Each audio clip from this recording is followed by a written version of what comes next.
Hello, everybody. Welcome back to another Barkeep stream. I am your host, as usual, Barkeep. Welcome back on in, everybody. Hope you guys are having a good Wednesday. Hope things are going good for you on this big old blue planet. It's been kind of topsy-turvy for me. I'll tell you that much for sure. I know I didn't do Monday, which kind of sucked, but boy, howdy, it was not in a good mood. I wouldn't have been on anyways. Just one of those days. So I'm glad I took a, little day off on that. Switched it up, moved it on over to Wednesday. Now we can get back into more Baten Kaitos, Eternal Wings in the Lost Ocean. One of my favorite games of all time. Glad to be back to doing it. And glad to have 3 party characters already. It's fantastic. So yeah, last time we basically came back to the village after defeating a almost extinct giant fish. And the Empire just swooped on in. They swooshed in. And, yeah, the entire village is on lockdown, so we gotta deal with that somehow. They say there might be a secret passage somewhere. That'll be good for us so we can find that. Yeah, Sunder, welcome on in. Hope you're having a good day today, bud. It is a much more relaxing day for me today, I have to say. And I actually feel really good. I had a whole ton of sleep, and I've gotten to a point where I feel not drowsy, which is great. There's been weeks and weeks and weeks of my sleep schedule just being completely weird. Yeah, no, that's totally on you, buddy. Yeah, welcome to the stream where I say swoosh. Because the Empire here, they swooshed on in. They have swooshed into this village, and they have swooshed into every area here where we can go through. We cannot leave right now. So now we gotta swoosh. We gotta swoosh too. Yeah, if I remember correctly last time, we were just talking around. Yeah? Oh yeah, and we found out that the barkeep isn't here for some reason. Which is not good. But it also means we gotta find them because, well, they might have some clues as to where we might go to get out of here. Hey, got that from a Scooby-Doo. Why? YouTube poop. Yeah, I know you did. What, you think I don't know memes? Do you think I don't know memes, Earthsunder? Oh my gosh. Oh my gosh, Earthsunder, I can't believe this. It's a big container with some traces of rust. Well, not that that's any help to us right now, but... Mainly, I'm looking for secret passages, just like a Scooby-Doo episode. Zoinks, Earthsunder, where will we find this secret passage? It could be somewhere. It could be somewhere. Oh yeah, this is that craftsman house, which I really like. It's a nice look in here. We're working on fishing nets. It's cozy.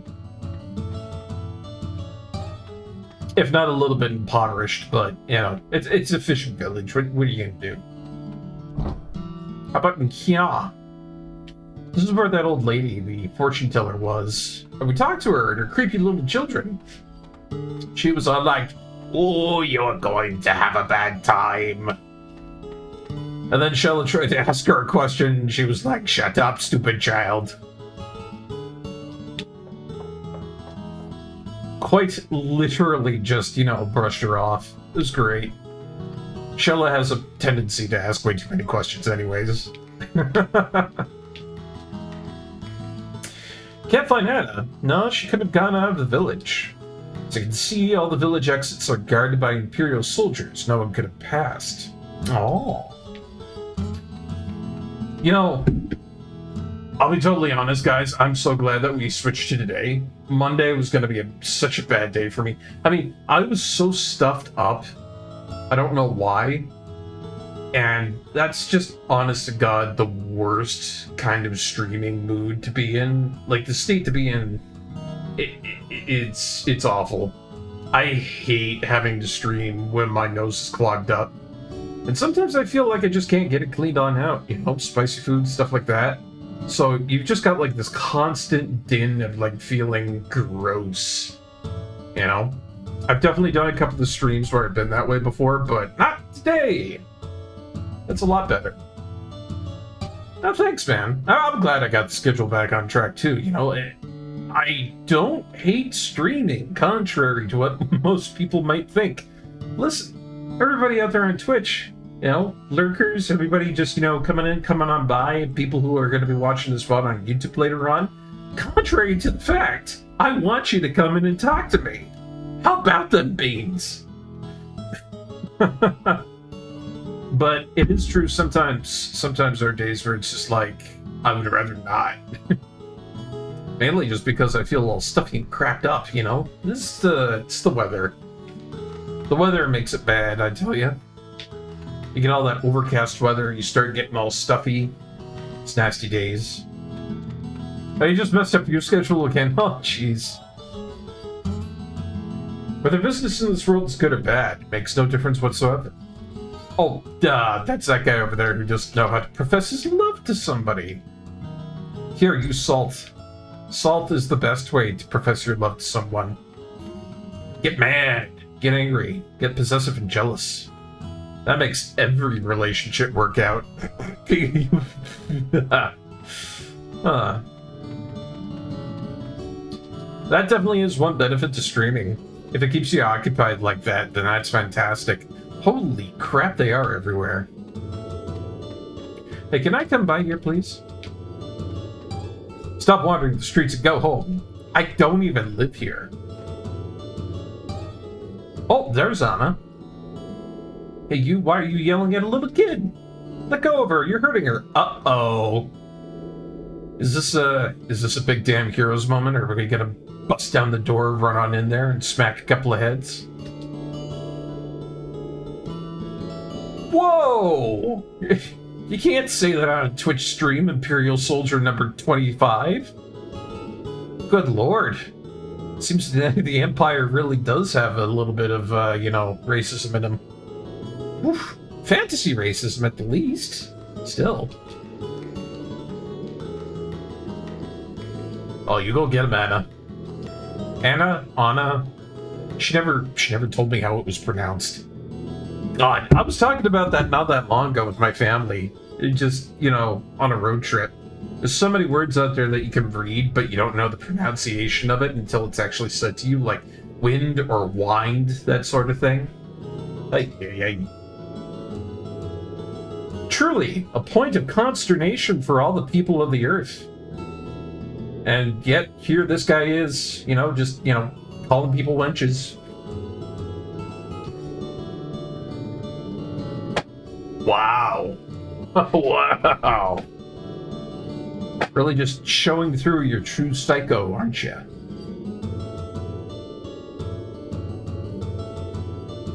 You'll never take our town, you imperial dogs.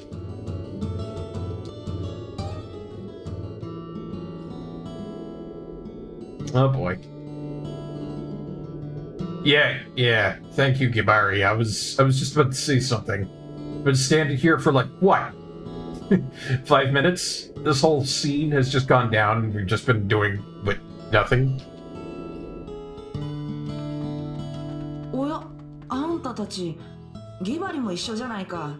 Behold, me.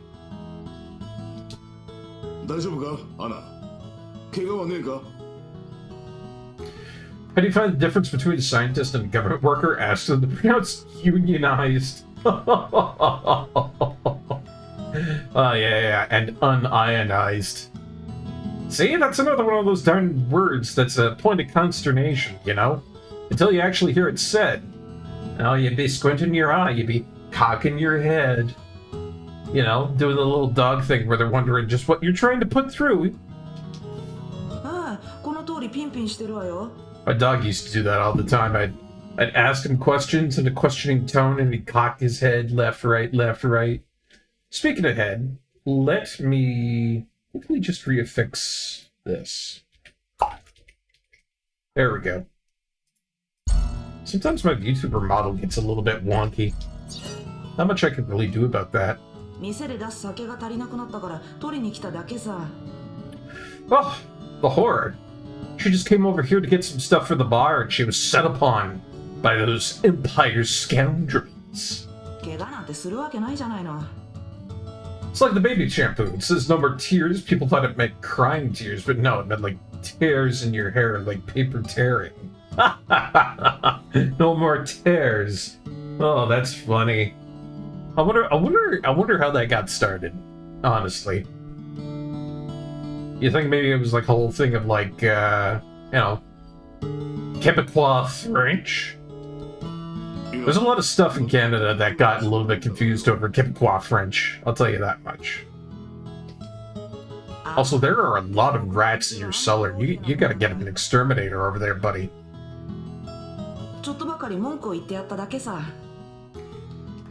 See? You see those rats going on over there? On second thought, I don't want to eat around here at this village. They got rat poop next to all their food. I mean, I know it's like prehistoric times, but that's how you get bubonic plague, thank you very much.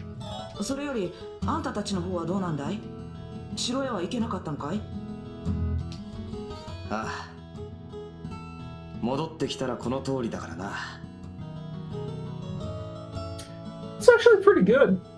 I'll be honest, an empire that actually empires, that not just, random inconvenient times, they're actually on an expansion campaign. See, I have played other games where it's like there's an evil empire, but they only come up when it's the most inconvenient time for your character to have that happen, or they're like a plot device or something like that. I'm looking at you, earlier instances of Final Fantasy. That's right, I'm looking at you. But I like how Baten Kaitos doesn't, cut into that trope. I like how they're doing an expansion campaign, they're being underhanded, they're being swift about it, they're locking down towns. It's an actual takeover. And it feels so brutal. I mean, this poor lady was just being accosted here. A poor little child.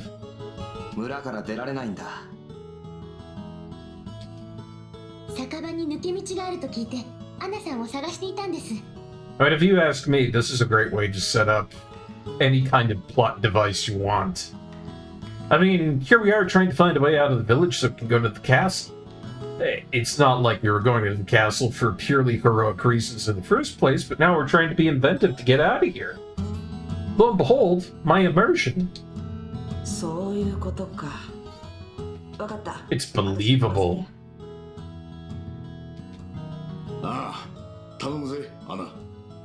And you know what, guys? I feel like I've been getting a little bit, introspective upon that point, I guess you could say. I thought about it, and I feel like maybe I've become a little bit jaded and biased. There's a lot of stuff out there that I just simply don't like because the writing or the gameplay is just too droll or overdone. I mean, I know I'm only 32, but gosh, I've been so immersed in nerd and gaming culture that I feel like I've seen things just a little bit too much, and I might have burnout, to be honest. Which is why I can appreciate a game like this.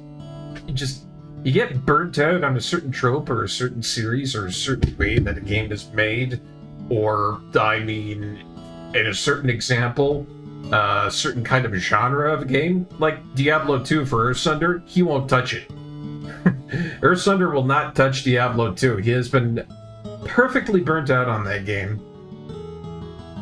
And I feel like I'm starting to get that way with a lot of games out there. Like, I thought about it today because one of my buddies in Discord, Crowbro, was talking about it.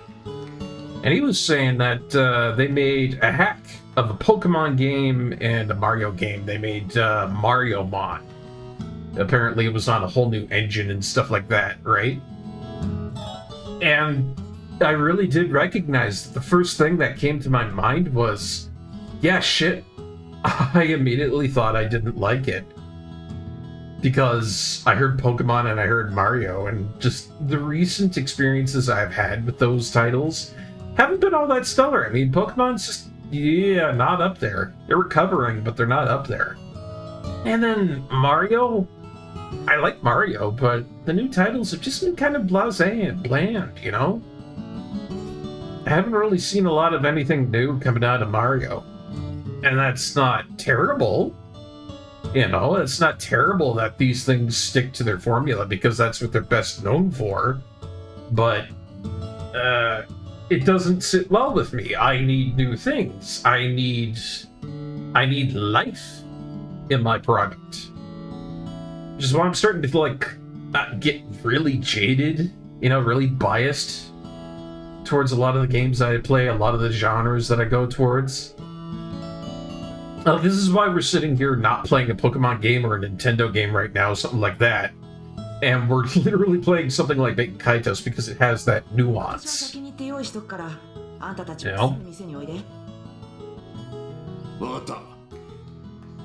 And I know I've talked about this at depth beforehand, but for anybody new to the stream right now, just like, this is a really perfect moment to kind of encapsulate what I'm talking about, the characters that you're seeing right in front of us right now.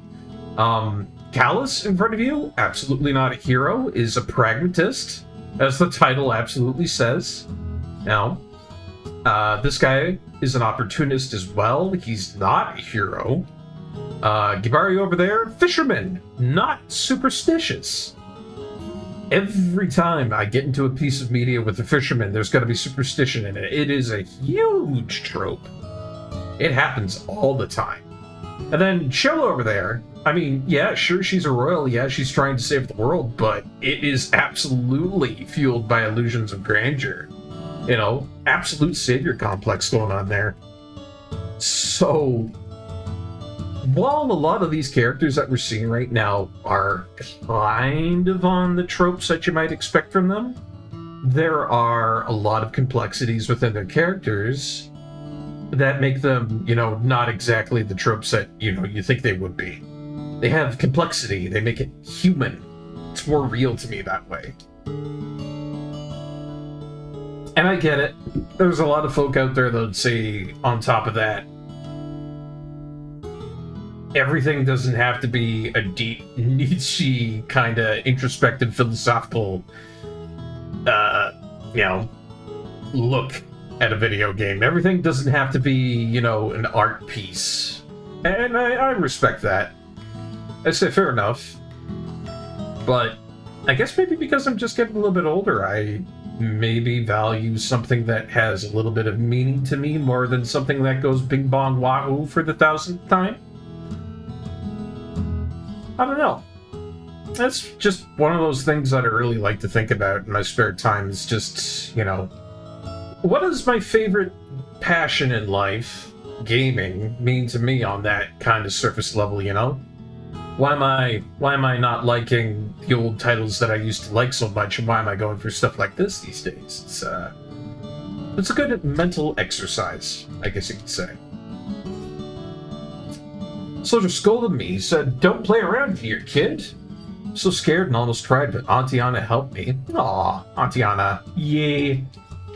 See, this is why you trust your barkeeps. Barkeeps are very nice, whether be they male or female or anything in between.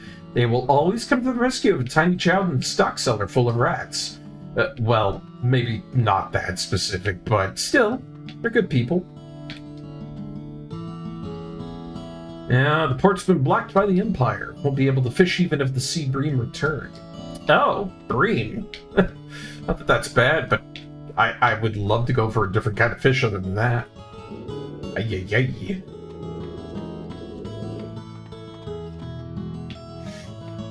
Well, kind of returning to the topic of where we were just a second ago there. I do agree with you, Asunder. Nintendo is kind of losing its soul. I mean, it's not bad. And there are a lot of people that say that Nintendo are trying to return to their old ways.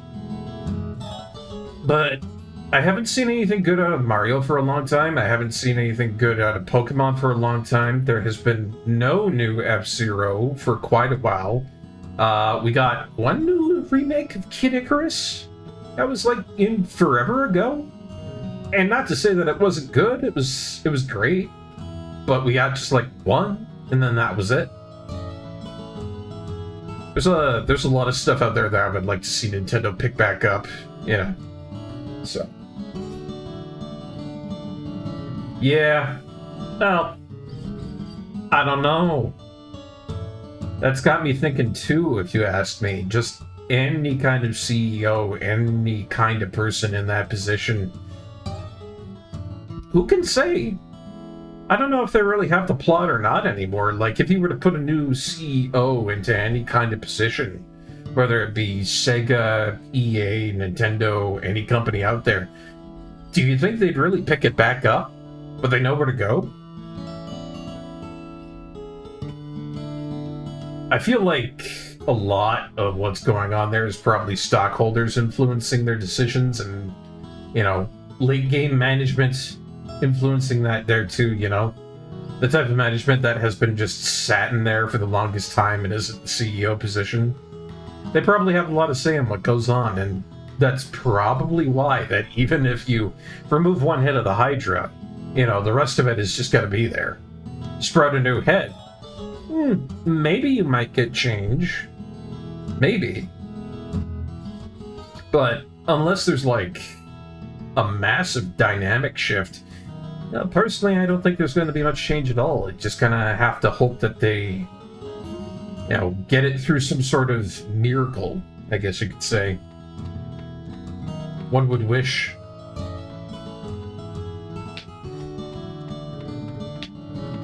And it kind of goes back to the point I was thinking about earlier during this week.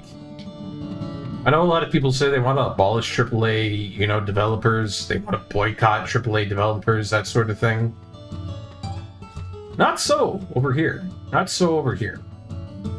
It's like, I like my AAA developers. I don't want them to be gone. And I understand that a lot of good stuff comes from indie development, but, you know, I do have a lot of love for these old series and whatnot. Like, you know, you want to pump out another Mega Man game, I'm totally fine by that. Go for it. I would love to see that. Where is Anna? I'm a little lost here. But yeah, I don't want to see any of these companies go out of business or, you know, stop producing games. I would love to see them get better. And I don't think, you know, trying to force them down a particular route is going to improve things. If anything, that's probably just going to stave them off of trying to do better. It's like, oh, well, people don't really care about our company all that much, you know, we'll just produce low-budget stuff, stay the course. Now, what's the saying? It's like, you can lead a horse to water, but you can't make it drink. I feel like if you were to push a whole bunch against these companies, they just push back. You know, as long as there's money flying in the door, it would take millions in change. Yeah. If a million people, like, if millions of people, 2 million, 3 million, stop buying copies of stuff, you know, absolutely flat out boycott a company, maybe then we would see change. But, I mean, just think about that. 1 million in total. That's a lot. Like, if you're having trouble visualizing that, just try to think of 1,000 of just anything. Apples, oranges, people, anything you like. And then just go up from there and just kind of think about it, you know? It's crazy. Anyways, Anna, there you are. Wow, right in the middle.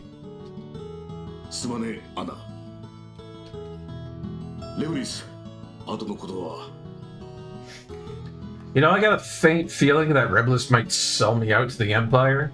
I don't know, that guy's been acting like a real doofus ever since we got here. No, maybe not. I shouldn't say that. I don't think he's the type to sell me out. He's actually been pretty passionate about, you know, being anti-Empire.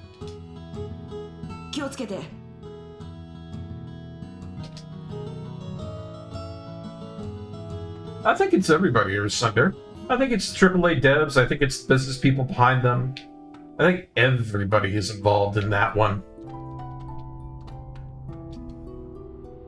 Oh boy, right back out to the Cloud Passage again. I remember we were here not that long ago, just trying to get through here with 2 party members and then getting absolutely slapped upside the lettuce. It was terrible. Oh, but we good now.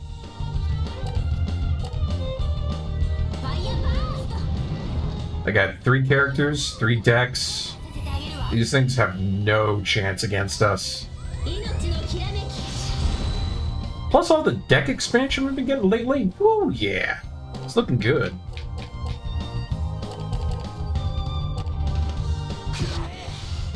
Oh, yes, please.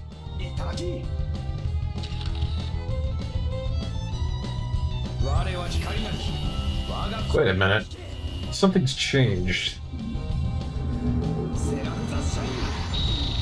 Well, not the fact that we got a spirit attack, which I absolutely love, but... Wow, look at all that milk. I mean, that's really good healing. I have to take it. I gotta take a milk. Hold up, though.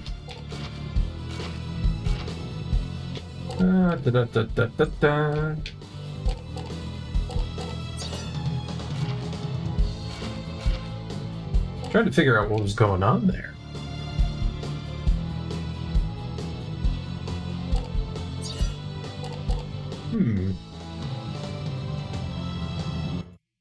I'm gonna snooze that. We don't need ads just yet. Let's fight this guy. Oh, that's what's happening. I just figured it out. So, this is another one of the things I really like about Baten Kaitos. You can just play it on easy mode the entire time if you don't change up your equipment. But if you do change up your equipment, if you start getting all of these different changes in here, like I've done, then that infinite time amount that just lets you continue attacking and attacking and attacking, that goes away. You have to start making decisions immediately. Which is great. It gives an upper skill level a little bit of a challenge.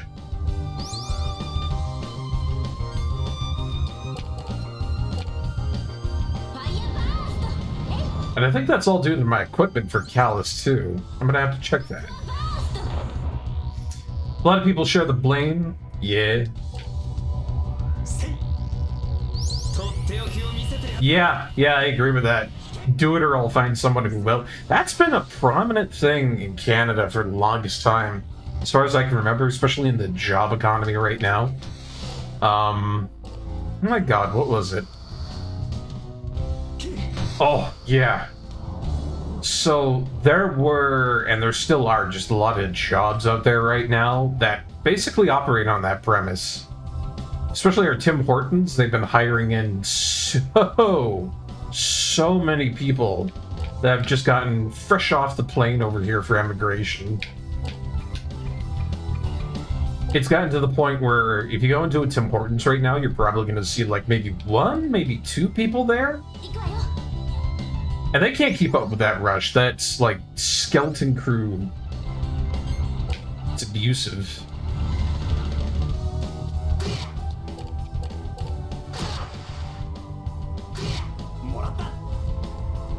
And essentially there's been so many people trying to apply for that job that if they don't get it, there's definitely going to be somebody else down the line who goes for it. Because there was a news story on that, and I saw an actual lineup of like 200 people. 200 people lined up in front of Tim Hortons trying to get a job. That was shocking for me to see.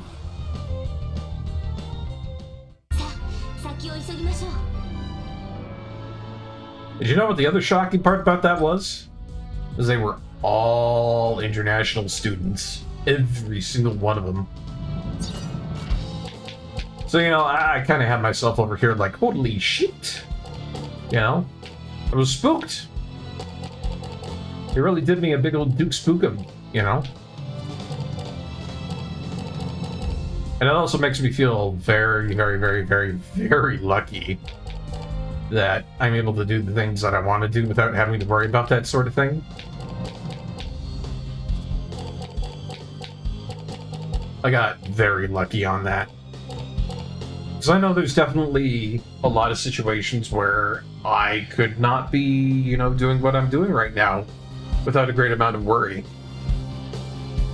And I think it was about 2 or 3 years that I had to go through all that. There would be a couple of starvation days, some bad days where I just didn't get to eat entirely. There would be days where I felt like crap, all that sort of stuff. Bad days. So I worked like really hard, and I finally gotten myself into a position where I don't have to worry about that stuff anymore. I could just stream, I could put stuff up onto YouTube. I have achieved the dream, so to speak. By God, if you can get out of that stupid rat race, then by all means do it. That is my advice to everybody right now. Like, it's true what they say. Without an extensive amount of work, years put under the grind mill, it's going to be very difficult to find housing. Food costs are insane. Costs for anything are insane. So, if you could just live and have that be how you're going, then by all means, take it and run. Get out of the rat race. It's not worth it. Everybody out there says you gotta have a kid, you have to have a house, you gotta get married. It's not true. The only thing that really does matter in life is just being happy. And if you can attain that, then boy howdy, are you set. So that's my advice before we go off onto break. I'm sorry, Layla. You arrived just at break time. We'll go on an ad break here. We'll come right back. Some more Baten Kaitos. Do a little bit of chatting, see how everybody is. And yeah, we'll be back in just a moment. See you then.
Welcome on back, everybody. Thank you so much for waiting. Let's get back to some more Baten Kaitos.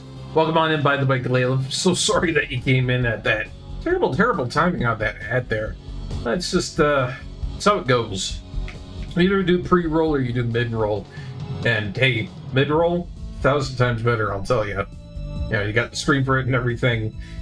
Pre-roll sucks. Just how it do be. Anywho, what was I talking about before we got into, ad territory? Oh, right. I was jawing off about how if you can get out of the rat race somehow early, then by all means, it's the best. And truly, I mean that. Ooh, let's go for a whole bunch of dual swords. Hell yeah. Yeah, you don't miss any of the stream. You know, you get there right in. And it's very clear when your streamer's on break.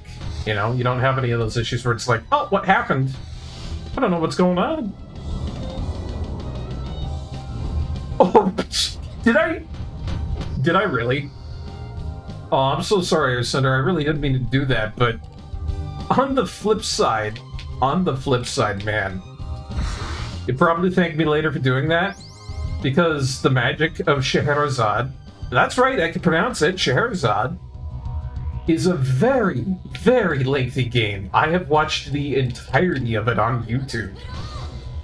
It's a beautiful game, it's an absolutely lovely game, but whoo, boy, is it very long.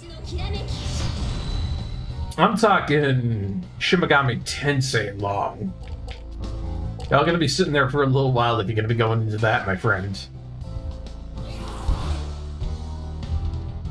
Oh man. But it was fun. It was fun seeing you play it again. I mean, I was happy to see somebody else out there who was playing Magic of Scheherazade. But boy, it is lengthy. Hello, that's the thing I see down there that I can maybe get to. Oh! Friend, why are you cowering up there? Am I to save a man? Am I to save a man up here? Hello. Oh, he's actually a guy with a bracelet. He's Kuzman's relative. My sons fell from the cloud passage into the river. They spent all their time studying and never learned how to swim. Oh my god, it's a Chi-Chi situation. Oh no. Hey guys, look at this. Literally, Gohan fell into the river over here. This is gonna be great. Well, not so much that they've fallen into the river. Some real Lego City type vibes coming on over here. I'm his son-in-law, but you know damn well now's not the time to talk about that. My sons, they need help. They're drowning in the river. Oh my gosh. Seriously thought you might pick up Megami Tensei again. You decided against it, because if you have to do that, you'd have to bang your head against the other 5 Megami Tensei games too, and you're not sure if you want to truck through all of that. Yeah, I mean, it gets easier. It also gets really, really cool if you, stick with the series. It's not a lame game by any means. It has impressive writing. What the hell is that? I need to know what that is over there.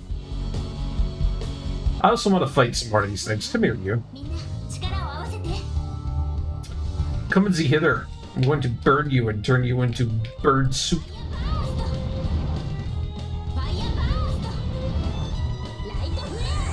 Gotta get me some of that, cockatoo chicken, as it's, known for in this region. Ooh, and that's why we do that.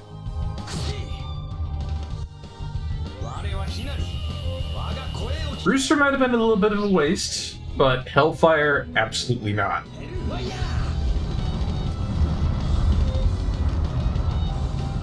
Ooh!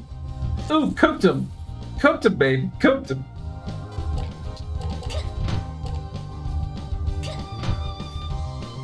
Yeah, you'd have to play 2, and then Kyaku, and then Shin, and yeah! There's a lot of routing.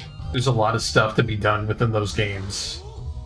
And quite honestly, if you do stick through it with a lot of it, it is great, but it will be a lot. I will not lie about that. I will not lie to Earth Sunder I am. I will not tell him to play Shin Megami Tensei with eggs and ham. There we go. There's my Healy Bobielies.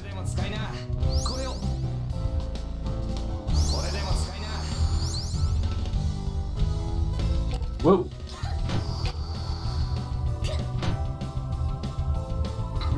Yeah, I think once you upgrade to a certain point in this game, it starts timing you on all your actions. And you can't just diddle around, you know? You start out with infinite time, but once you get into the higher grade gameplay, the game's like, nope, easy mode is off. Learn how hard it shall get. And I like that.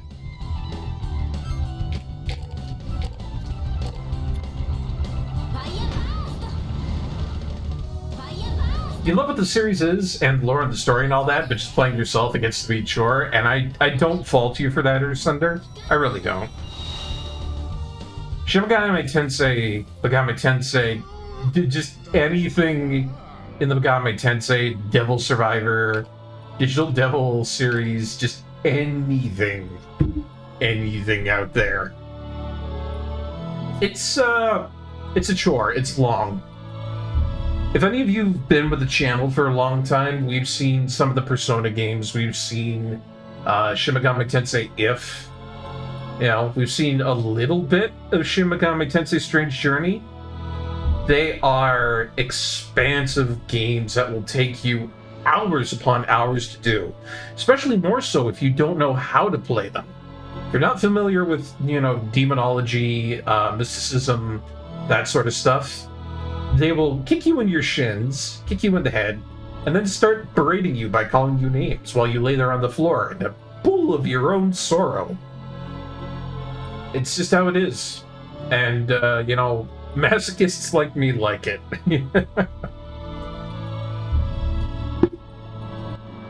Play these games. We're secretly into all the pain it gives us. So I could get that photo, or I could take cucumbers, which I bet you anything will turn into pickles if I keep them long enough. Oh, hello. Crisp, juicy cucumbers. Breaking one creates a popping sound and reveals the juicy center. Do they really taste like melons if you add honey? I believe, ladies and gentlemen, if I were to put that next to a honey item in my deck, it would evolve into something. Oh, I believe, guys, I believe. I'll take out one of those poison cures and I'll put in cucumbers and honey. There we go. Kind of dread some of the later console RPGs. Those are going to take forever. Yeah. Well, split them up. Make sure you split them up, Earth Sunder. Lord Leviduck, if you ever get into console RPGs, JRPGs, that sort of stuff, please believe me when I say split them up, put some action games or something in between them. Because if you go from a JRPG to JRPG, you'll get burnout. It's happened to me. It's happened to everybody else. It's the worst. No matter how much you love an RPG, you will have that burnout. What's this? What was that? Something popped up there.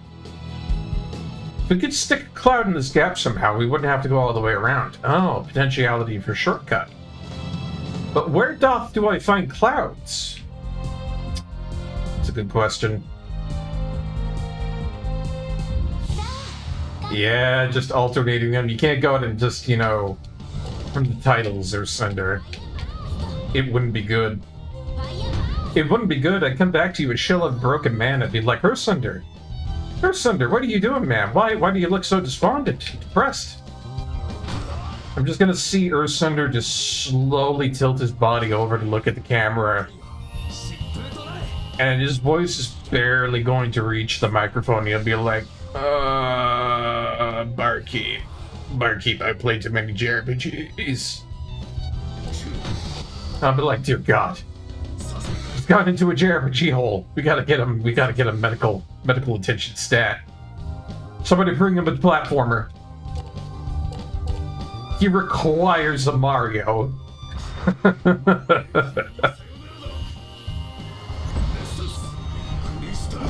Chris Mack.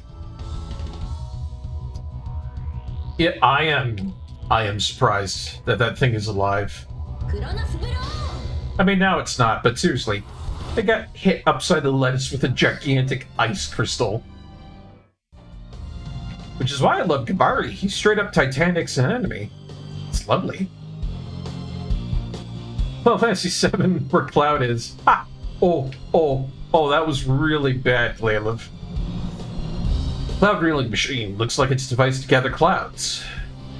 Switch it on. Alright, it's being sucked up into the Cloud Reeling Machine. Can I get Cloud? I can! Clouds? Clouds in my magnet? Cool. So we'll get a bit of a taste of that with that bridge over there, but I should probably go back and get more. That's what I'm thinking.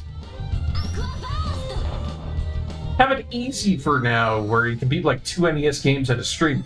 Yeah, no. Not when you get to the SNES. I almost want to tell you go to the Atari or something in between. Anything to stave off the fact that you're going to be getting straight up into the SNES.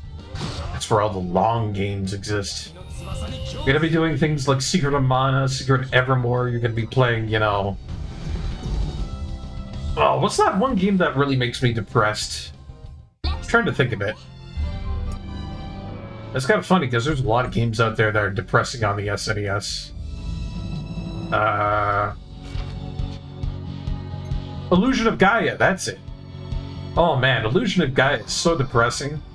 Like, if you ever wanted a game out there that would just make you incredibly sad within 2 seconds, Illusion of Gaia does it for you. Oh yeah. Not saying Illusion of Gaia is bad. Illusion of Gaia is very depressing. It's a very sad game. It deals with a lot of dark content, one might say.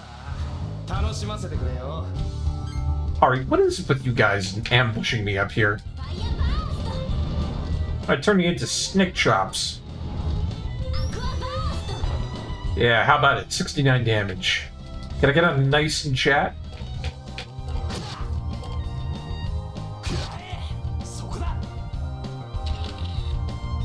Would have been a bit harder if it had been translated better, yeah. Ooh, get him. Yeah. God, I love that. Love it so much. Ooh.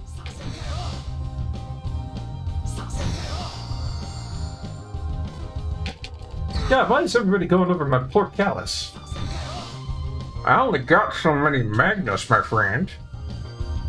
I don't got a lot of the blocking stuff over here. Got me so bad the cornered back over there. They called me Christopher Blocking. Hey, I'm trying to block you.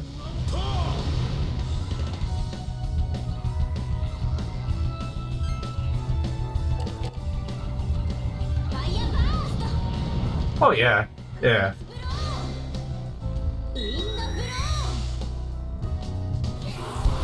I mean, we can be lucky that today a lot of people out there do a lot better when it comes to translations and whatnot. Sometimes it's not so great still, though. I have a buddy in the industry that can really attest to that. Goes by the name Lazarus DS.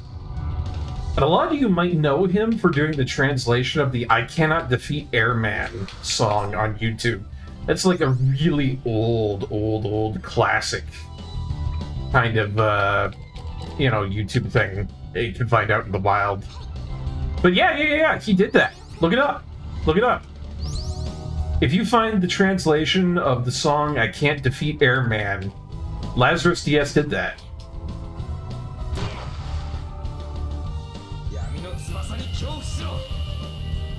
Sunder, please, that's not how you spell that. Do I have to give you a guff again for spelling? I give Crowbro guff for spelling things. I was giving people guff for spelling things yesterday, damn it. There was this guy in an online situation. He was trying to insult me, and he couldn't spell grandpa. So I gave him a lot of shit for, doing that. I was like, come on, insult me properly. And the guy was just like, shut up, shut up. It was really funny. Oh, man. I mean, I felt a little bit bad for him, but, what's this? A dead flower. What a tragedy. Maybe it didn't get enough sunlight. Perhaps longed to be with the fellow flowers in the garden. Ooh, that's actually a poison item. Pretty nice. Oh, yeah, sure, you're autocorrect. All right. Let's just, throw up the quotation marks here. Autocorrect. All right. Okay, if that's the story we're sticking to today. Y'all didn't know you'd be coming in to see sexy Barkeep today, did you? But yeah, no, Lazarus DS, that guy did that really, really, really old translation. I kind of feel bad because I don't get to see the guy all that often. He did a lot of really good work. And the last I heard from him on Twitter or Blue Sky, I'm not sure which it was, is that he was being yangled about by one of his clients. They were getting him to do work, and they weren't giving him the correct time of day with stuff. They were really yanking him about. Another 69 damage. Nice chat.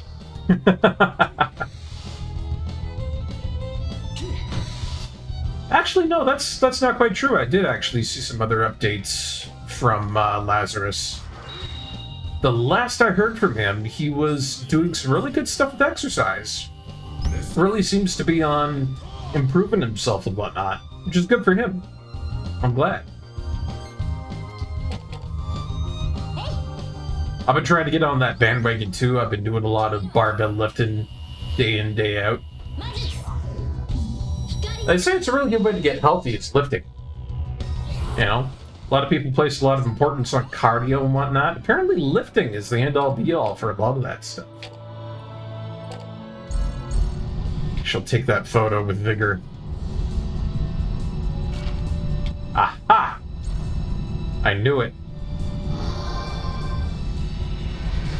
We shall use the power of clouds to obtain mighty secrets and treasures. Ah, cool. Another piece of the star map. What do we got here? Ooh, another Aqua Burst. Level 2 magics are something I really need for Porchella, because most of her stuff is low level. Not that I don't like having these Chronos types in here, because there's a lot of stuff out there that's weak to time damage. Kind of a rare element that you don't see in JRPGs, if you ask me. Yeah, I'm gonna get rid of Dark Flare. I like Dark. It's just, it's not useful right now. And then on top of that, this thing is going away because I have a shotgun. Good.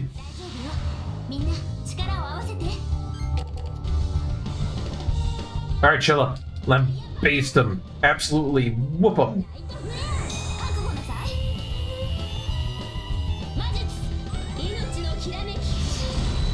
God, I hate to admit it, but the Japanese voiceover for this is way better than the English. I really hate to admit that.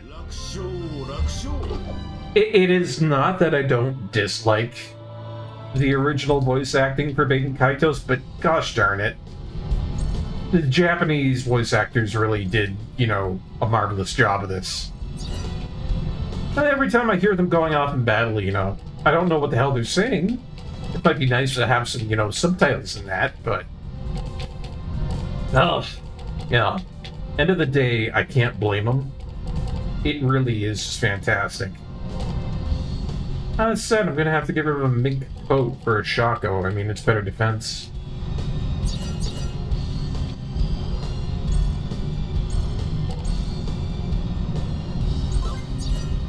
But I guess at the end of the day, I'm just happy to have, really good voice acting. And I think everybody else out there who wanted to enjoy Baten Kaitos is probably glad for that too. Just considering the fact that that was one of the big items that everybody always made hoopla about back in the day. It was like, oh, the voice acting sounds like it's bad. It's coming through a filter. Hoobadabba-dee-ba-dabba. You know. And of course, I was sitting here on my chair being all like, there's a reason for it. Ah. I had my little consternation party over here in my office. But it's been solved, so, you know, anguish no longer. Good days ahead. Happy days ahead for Barkeep and the crew. Uh-oh. Uh-oh. Oh, I think I'm glad I saved. Oh, no, I remember this thing. This thing's awful. Oh, crap. GG no re, everybody. It's an actual literal tank. Oh, boy. I remember this thing absolutely kicking my can all over the place when I was a tiny wee barkeep.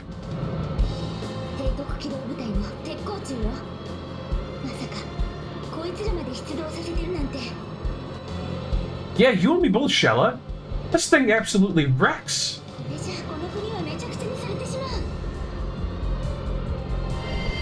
Oh boy, here we go. Boss fight. This is absolutely a wall, for anybody who's wondering. If you can't get past this, you're not going to get past the rest of the game. That's just how it is. I mean, again, Baten Kaitos is really good about the fact that if you lose a battle, it's a slap on the wrist. You just get to go again, you get to recomposition your deck, and then try and figure out what you were missing. But, man, there's been a lot of times where I've seen people just, you know, get stuck here, and then never pick the game back up again because it's way too hard.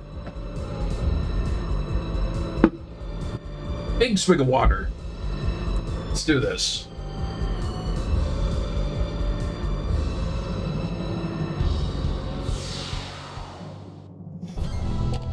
Oh, yeah. It's even got the Empire music for it as well.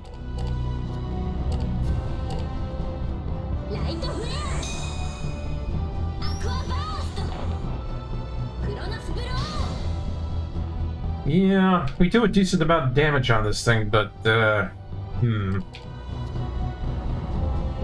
not a good start for Callus over there. That was bad.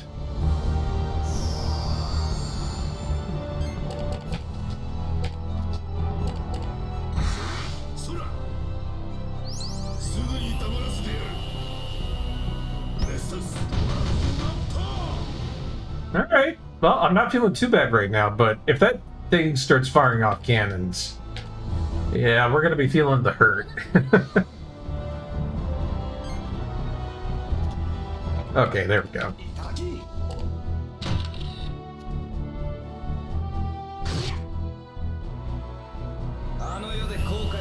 Yeah, not liking our opener here. That could have been a lot better.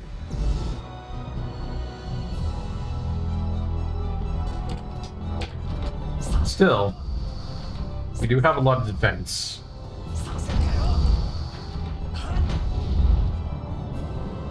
Jeez, calm down. Really?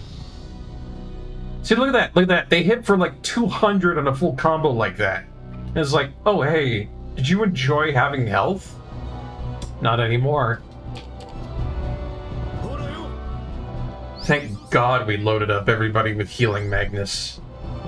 Oh, man.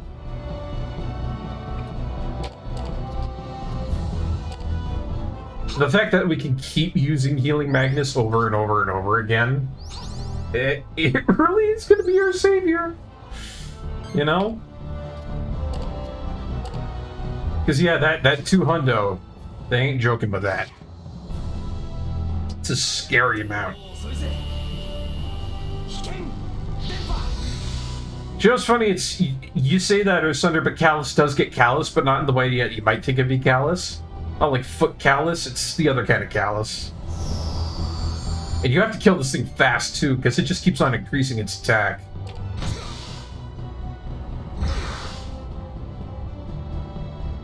It is no good. Yeah.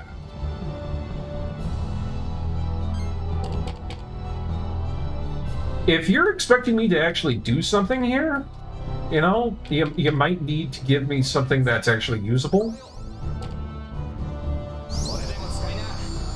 Oh boy. I'm not sure if I did, Glailev. I tried my best with it, but I'm not sure that I did. Oh god, Shella. Oh. Once again, I'm very happy that I have a lot of defensive Magnus all set up in there for me. We would not be having a good time otherwise. Oh no.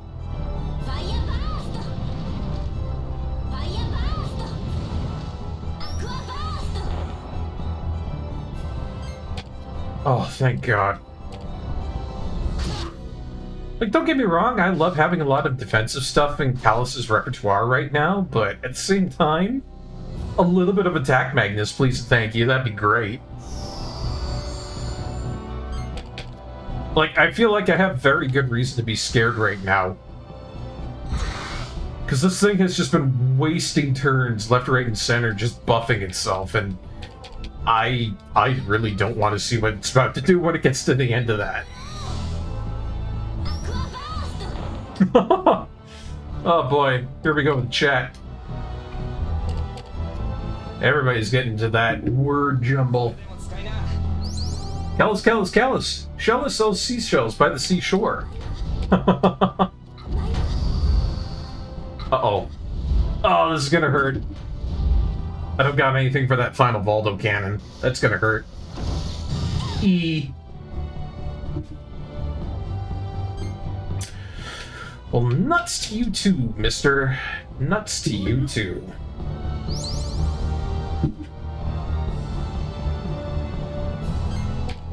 Yeah, no, there's nothing I can do with that. The Callus contemptuously calloused towards crawlist foes using a chalice. Did I say that right? Or did I cross wire too? I feel like maybe there was a synapse in my brain that just went... You can't see it, there's a little bit of blood trickling out one of my nostrils.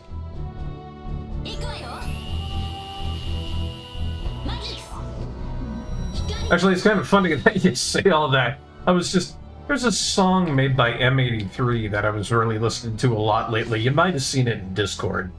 You know, if you check my status. And then it uses the word, what was it? Je t'aime a lot? Yeah, je t'aime. Which is French.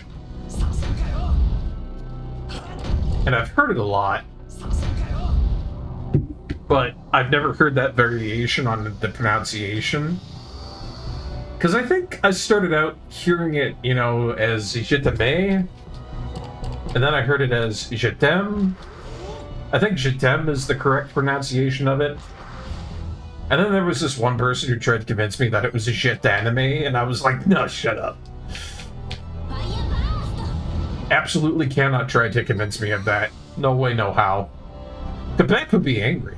Quebec would be really angry. Oh, it's starting to look like it's on its last legs here. We've survived.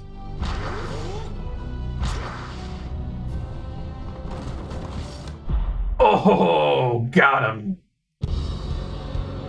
Phew, that was a tough fight. I had to pump a lot into that. Oh, I said it right. Yay. I learned a French word. Good for me. Of course I'm world touring. I'm driving a Ford Taurus over the floorboards, 40 points with Harrison Ford. Oh, boy. Ooh, sweet. So we got a photograph of this. This is going to be a lot of money. And we've got some neat things in return for being able to beat that boss. It is a combat vehicle developed for the Imperial Army known as the Iron Beetle. It's a key component of the Empire's ground force units, which may mean that we're going to be seeing a lot of these later on, just not as a boss. We have our level 3 finisher for Shella, absolutely awesome, and then a Shark Tooth, required for raising Gabari's class level 3 Tooth from a shark that has claimed countless prey, a symbol of the wearer's readiness for battle. Oh, did I just choose not to get the photo? That may have happened. Damn it. That's okay, we'll get lots of money later on. I'm not really worried about it. You get so many photographs over the term of the game, it's just money, money, money, left, right, center. If you skip one, it's fine. Boss become mook trope? They might employ it. I'm not sure, Earth Sunder. We'll have to see. And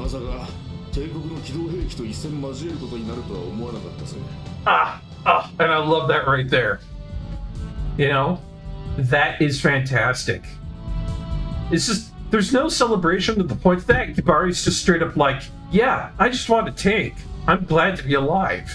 That is so real to me. I love it.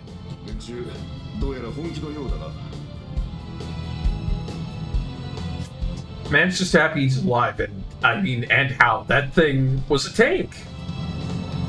You know, not everybody's Solid Snake. Not everybody can just, you know, run up to a tank, start chucking grenades, and, you know, have it be a regular Tuesday for them, you know?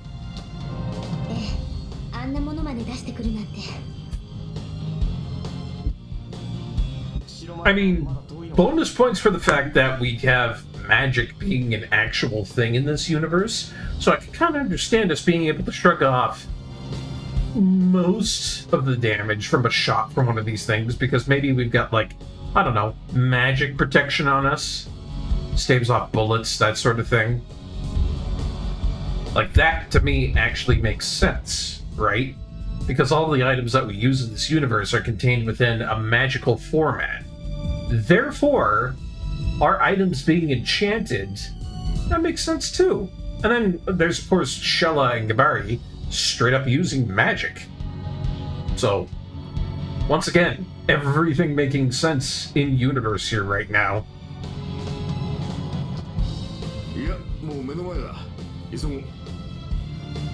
Oh my gosh, finally. I feel like we've been trekking to that castle for forever. Hey, can I get past this? There's nothing on it? Yeah.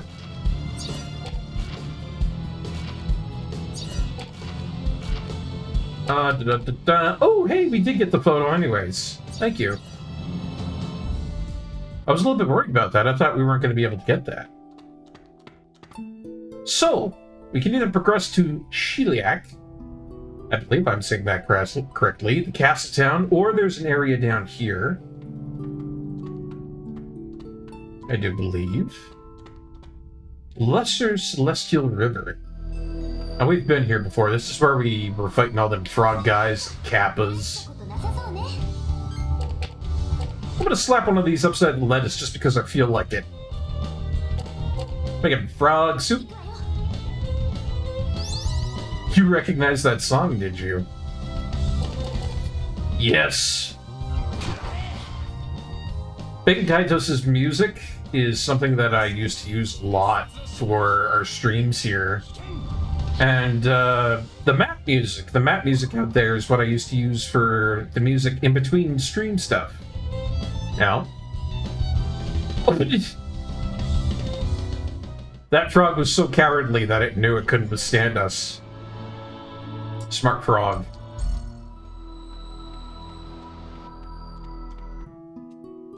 But yes, this track right here. I'm very fond of it. It really is just another one of those testaments to how beautiful Baten Kaitos is as a video game. Not only just to the fact that their map screens, just everywhere that we've been, has been most likely hand-drawn, hand-painted, just really gorgeous. Really, really gorgeous. But if you really get down to the brass tacks of it, these are the guys that did a whole bunch of the music behind Tales, Smash Ultimate. You know? These are musical professionals that are really in their element. And I feel like Baten Kaitos is just, really peak in that manner. They knew what they were doing with JRPG, and they put it all into a game where it could be exercised, allowed to flourish. It's beautiful.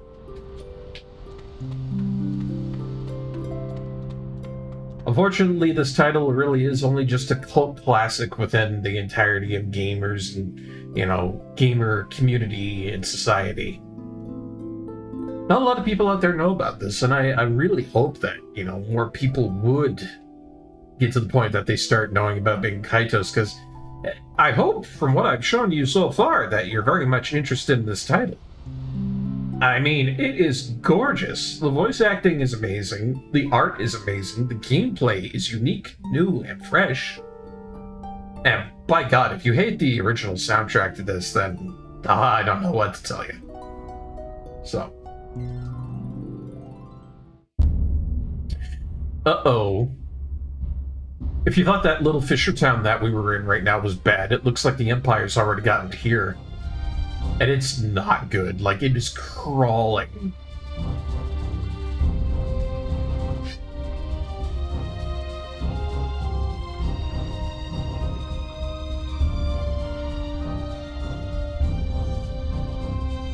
This ain't gonna be good.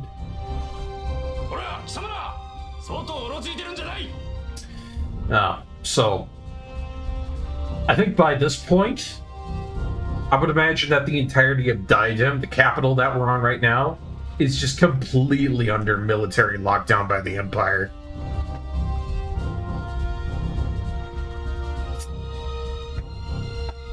Is it a hostile takeover? No, but it is a takeover. Why are you on the streets? It's curfew. When's the curfew? From 00 to 2400. It's the entire day. Exactly. And you're not wrong about that. That's exactly what they're doing, Laylev. Nobody is allowed to be outside and wandering about. Everybody is to be in their homes. And the Empire has pretty much taken over everything.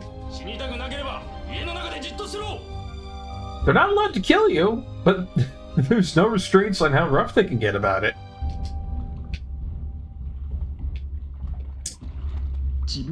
Oh, from one rat trap to another. Hey, it's that ambassador guy. Good old Liud.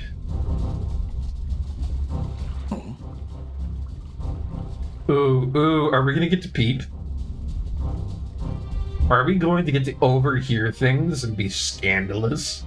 Oh, we are.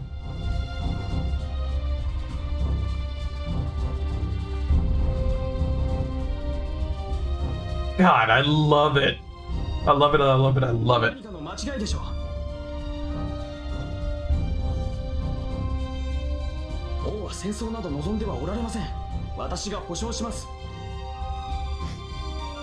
Oh, man. Look at this, guys. It's an ambassador trying to do his job, full well knowing that they put him there in the first place because the entirety of the Empire hates him. Just sit back and get your popcorn and watch how this plays out.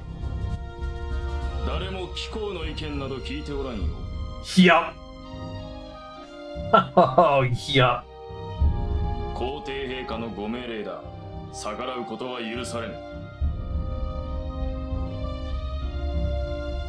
Somebody's got to pick up that phone because I called it.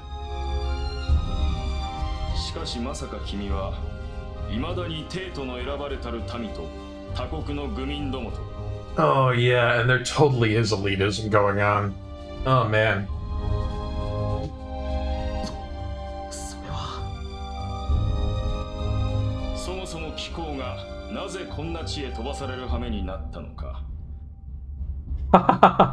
Wow, this guy has no reservations about really just saying how it is.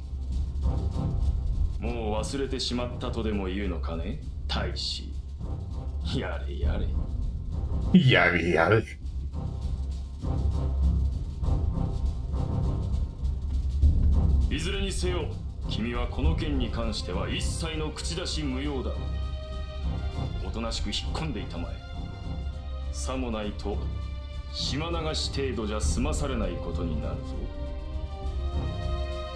Oh man.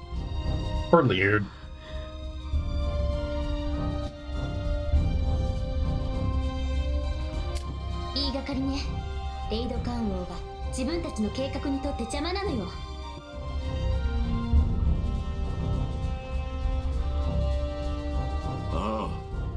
おそらくレイドカ暗号の動きを牽制するのが狙いだな。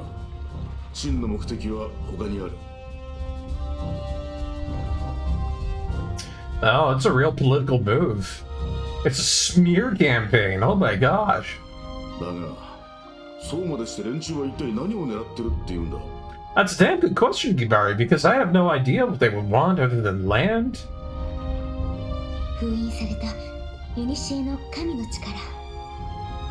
Oh, right. なんだって？本当かよ。Yeah, so Gibari, I don't think we've let you in on the whole thing last time. This is definitely for people who weren't here last time in the game too. We basically just escaped from another capital up in the sky called Sadal Sud.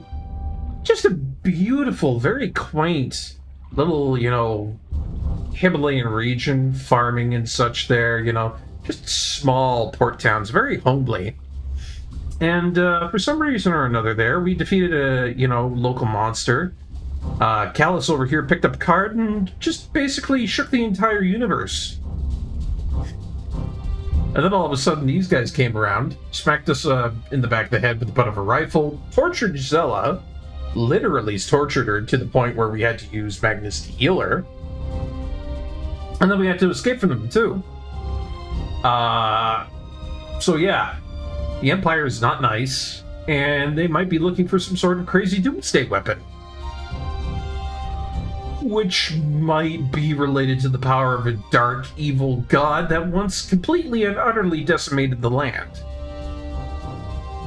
Happy times! Happy times. 私はそれを王に警告に来たのだけど、遅すぎたみたいね。Yeah, womp womp. Womp womp. でもいいけど、竜ドって言ったっけあいつ。ほんと容量悪そうだな。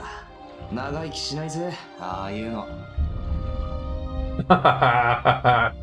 Holy shit, Callus.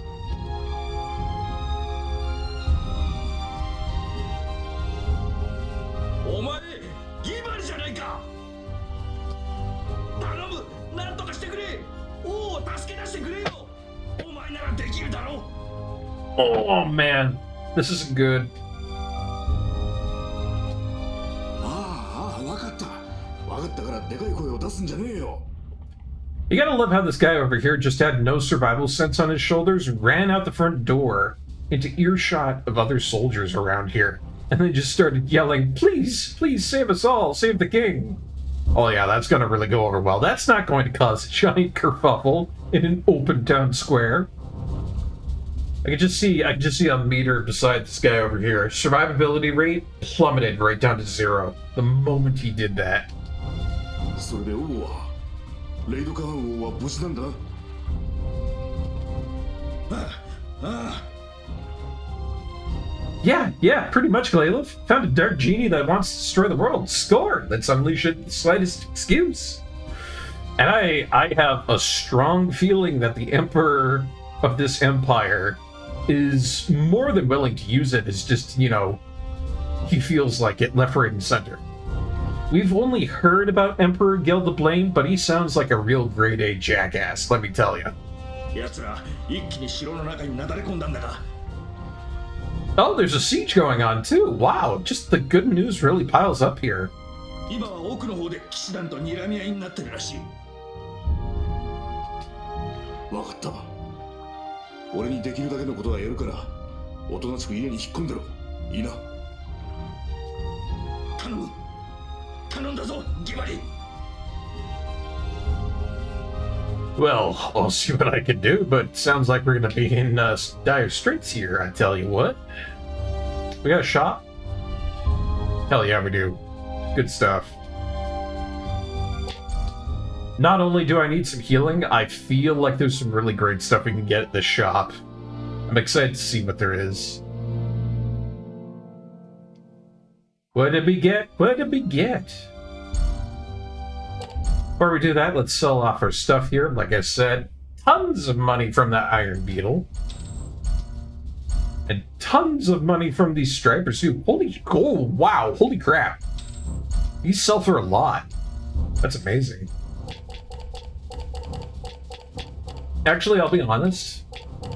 Pretty much everything in here, except for these one-use items, are all trash to me right now, so... Except for these secret recipes, everything is going in the trash. Do I want these fishing rods? Nah, I'll save like one. Nixie Guard can be kind of useful, but yeah, everything else just needs to go. I'm at the point where this is like all very useless to me. It's junk. Goodbye. I do not need you anymore. Why is there a wind blow in my trunk? It's actually a really good item. Why is it sitting there? It's weird. Oh well.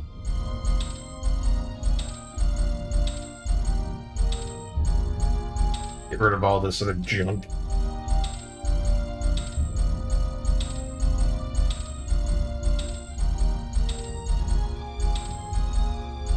And I mean, I'm like, yeah, you know, voice is great for getting, you know, better prices out of your battles and stuff like that, but again, it's another one of those things I just don't need. The bananas has gone bad. So is that flour.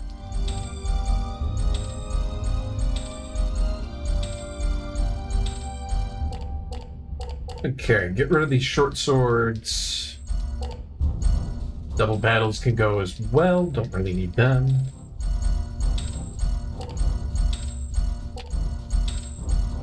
Just clearing out a whole bunch of crap. There, that'll do it. Got rid of all the bad stuff. Now, what can we buy from her? Oh my god. Oh man, I'm so glad we got a whole bunch of money. This is like really top tier stuff. Especially this weapon over here, Ray of Truth. Light type weapon with a whole bunch on it. Oh yes. So absolutely, we need that. We've got a couple of upgrades for here. Fantastic. Really good armor over here.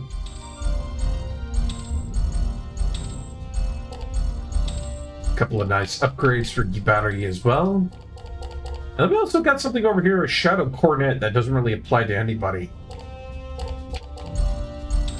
It's like, question mark, should I buy it? I think I will.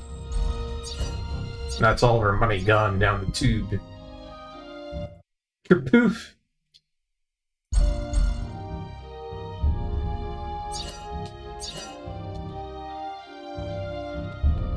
That was worth it, guys. That was fantastic.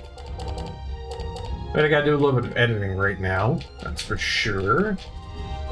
But Clock Shield, Shadow Suit, delish. Looking very good right now with all this stuff here. Let's get rid of that. Put these in. Oh yeah! I almost forgot, Shell has all the stuff that we need to add in too. Oh my gosh. Okay. Add in. And then... oh man. I really don't want to get rid of these Chronos Flows. Like, I'll get rid of the Heat Robe, that's probably good in terms for, like, getting a shackle or something, but, I don't know. At this point, it's more relevant just to get rid of these. We'll get better Chronos types later on. I swear. I swear. We'll get better stuff. See, because that's all level 2 magic now, which is really great. We'll put in one of those, just because I can. And then as for you, Gabari, you know, as much as I like these Aqua Yells, I don't. You know, they're really weird in combination with how they work. And they're just not that strong, to be honest. They just kind of take up space. It's not really that great. More often than not, I'd rather just not have Aqua Yells. They have a really weird combo thing that goes about them, like... it's a follow-up to certain weapons, armor, spells, and items. And basically, for you to be able to activate these, you have to use a water-type weapon, something like that, beforehand to be able to activate it. So it would have to be Stream Blade. I'd have to use one of these. And then I'd be able to use Aqua Yell, and it's so situational that I just don't see myself really using that a whole bunch. Honest to God, wouldn't be a good idea. Won't open. Not much we can do here. Let's go somewhere else, Barkeep. Wait, you were really angry at me trying to open that. I'm sorry. I'm sorry. I didn't mean to be that much of a nuisance to you.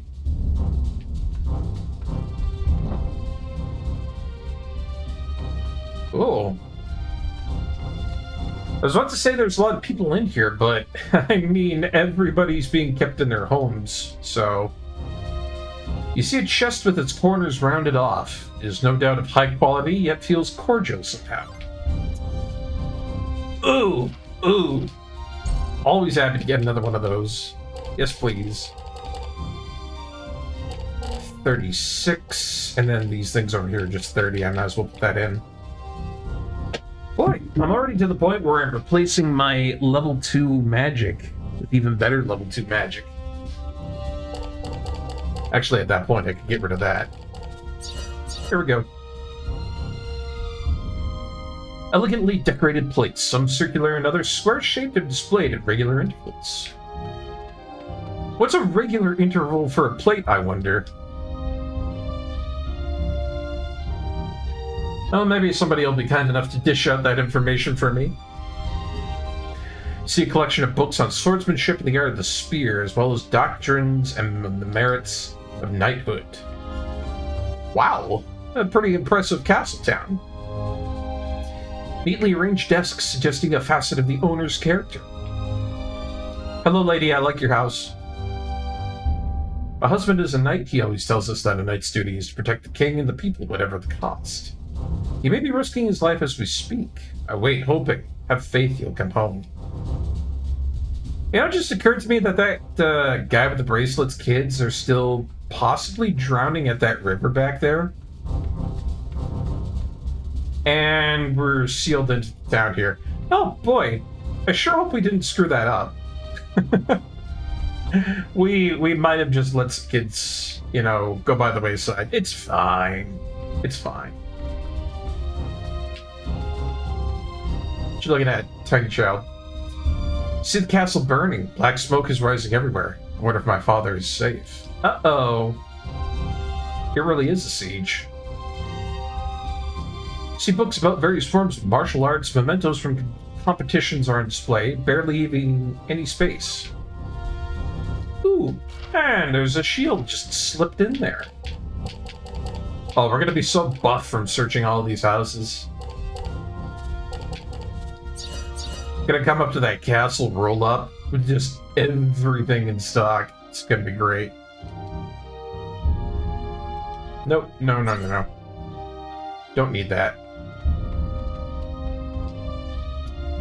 My son is in the castle. I knew this would happen eventually, but I simply can't stop worrying. Wish he would run for his life instead of staying to fight and die in battle. Ooh, that is much more real than I thought it was gonna be. Poor lady. Seems like Castle Elnath is under siege. My son should be in the castle protecting the king. I'll stay here and protect our home. The Empire will never lay hands on my beloved family. Wow, dire situation. I didn't think it would actually be this bad, to be honest, guys. I thought it was actually going to be like a little bit more lighthearted, but this really is a war-type situation. See numerous books and picture stands. The desk is covered with massed papers and trinkets, with hardly any space left for writing. Red and blue pencil? Oh my god, it's one of those really cool pencils that you see. I used to see these all the time back in high school and junior high. This is great. And I think I used to have a whole bunch of them too. Question is, what the heck does one use with that? Usable when attacking to no effect. One pencil has two colors, red and blue. One end has a blue tip, but the other a red one. Clever little invention, isn't it? Whoever suggested making the red side longer is brilliant. Oh. Oh. All right, well, we got an ad break coming up, guys, but I encourage everybody to have a discussion and chat over this one here. Do you agree with who wrote this, or do you disagree? Like, is it good that the red side being longer is brilliant, or should the blue side be longer?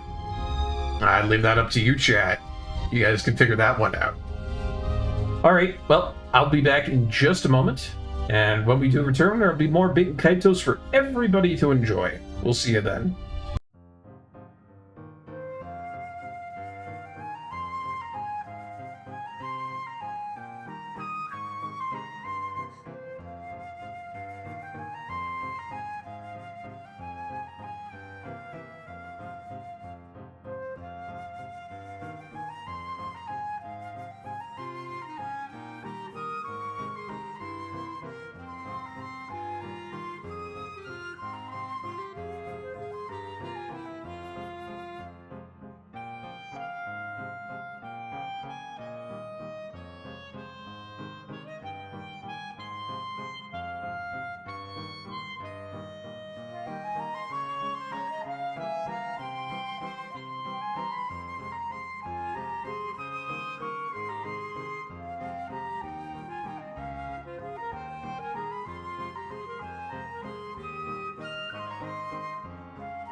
All right, welcome back, everybody. Thank you so much for waiting. Let's get back to some more Baten Kaitos. Yeah, I have I have no idea what I'm going to be using this red and blue pencil for, or what it'll transform into. Like, I'm kind of trying to think about what that might do. Maybe there's something it'll write on? I'm not sure. Kind of a strange item to find, if you ask me. But I remember having a lot of those back when I was younger. I still have, like, some of the relics from high school I used to have. But I think for the most part, just a lot of what I used to have has just been thrown out. Like, I don't have those multicolored pens anymore. I don't have those two-tone pencils and stuff like that. Most of what I have in my office is just highlighters, pens, pair of scissors, tape, paper clips, stapler, you know, the usual. No need to worry so much. We might not be able to fight off the Empire with a direct confrontation, but with King Latikon leading us, we will prevail and survive. I have faith in my lord. That's good, man. It's good to have faith in your lord. See a series of albums with covers tinted navy blue, scarlet, and green, neatly lined up in chronological order. Oh, man, yeah. I remember that being a huge decision back in the day, too. Like, what was your math folder color? What was your science color? You'd have color coding for all of your different folders and stuff like that. Personally, I remember my folder for math, I think, was either red or orange. Generally because I didn't like math. And the only reason that was is because I had terrible teachers for math. I mean, like, really terrible. No passion whatsoever. Blue was for science. Green was for English. And then I usually used yellow for social studies, which I think was a really funny juxtaposition, because generally social studies had a lot of, like, grim subjects and stuff in it. So I chose, like, the most appropriate color for it. It's like, you know, yellow, sunshine and happiness. And that's where I'm going to keep all my files about, you know, the Boer War and the War of 1982 and all of the recollections of stuff that went on for World War II. Yellow is absolutely the choice of color that one would want when discussing the death toll counts of the Battle of Midway. It was a small, grim little joke that nobody else knew but me. Oh, man. I had to keep it to myself, too, because, you know, dark humor back then, you can't do that around kids. Adults will do just fine with dark humor. Kids, especially the ones I was around back then, no, you couldn't show that off. They'd either get really spooked or they'd be running into somebody for help. They'd be all like, "Ah, God, no! Who is this psychopath in front of me?" It was a shrug, you know. And I'll tell you, a lot of people without humor in my school back then, too. Not a lot of funny people, which was weird to me.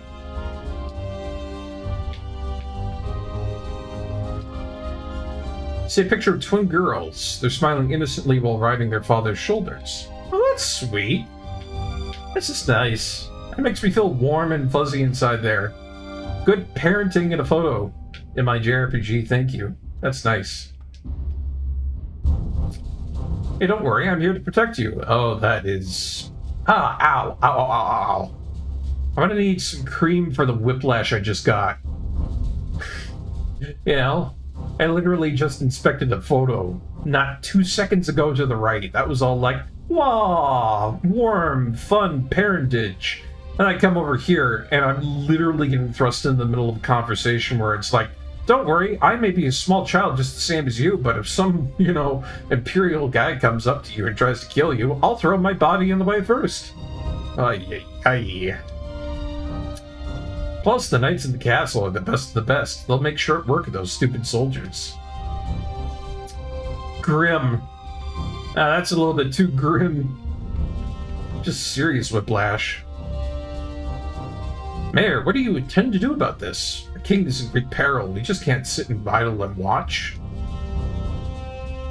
I understand that, but the Empire's taking control of the city. There's nothing we can do at present. We should wait for instructions from King Latikon. How's the town holding up? Fortunately, no one has been hurt by the Imperial soldiers, yet. At the very least, it seems like the Empire doesn't intend to conquer Diadem immediately.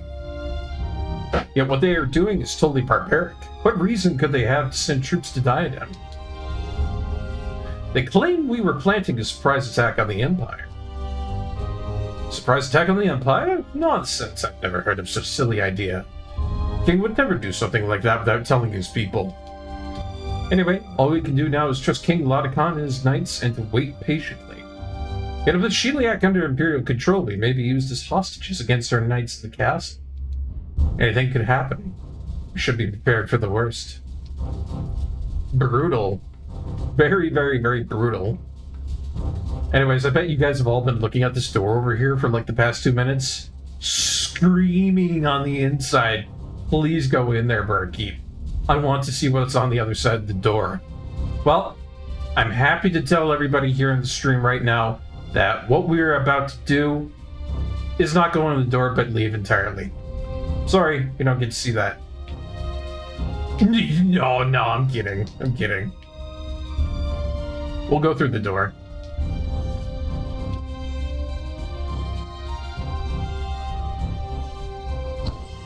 Because there's goodies on the other side here. Calm helmet. It's a really good armor piece. Ooh, and another ray of truth. That's that weapon that I was absolutely gushing about earlier. God, look at how strong that thing is. Compared to like our weakest, which is our ice dagger that does 23 and a 3% chance ailment of being frozen. This is currently our strongest with an attack of 48. With a holy bonus of 29. That thing is just stellar. This blade is imbued with divine light, designed to strike down and purge the evils of the world. Though effective against the denizens of darkness, it is unwieldy and inadequate for quick attacks, which means it requires a combo of 2 before you can start using it. It's like our dual swords. You have to use like one of these, or, you know, one of those or something like that to be able to actually use it in combination. Which is starting to set up for a bit of an odd dichotomy within my portfolio here, because a lot of these weapons I'm finding, I can't really use them just straight off the bat without having to set up with something like Chaos Edge or an Ice Dagger. So I mean, at this point I want to get rid of one of these dual swords.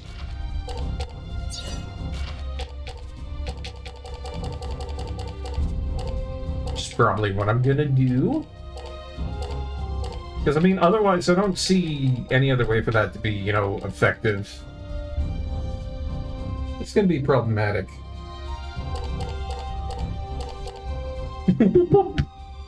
What?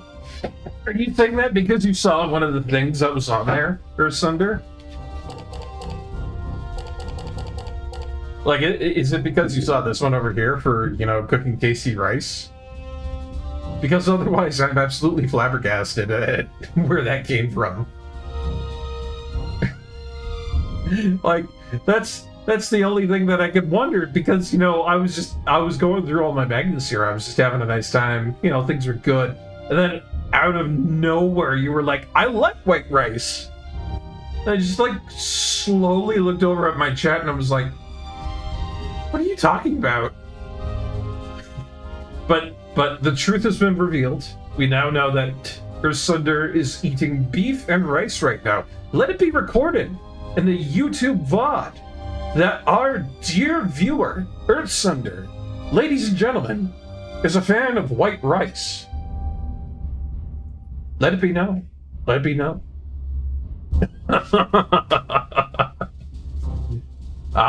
Nochi for Glaylove. You know, I've had Nochi, I think, exactly once, and I didn't have a very good first impression of it. I feel like I should try it again.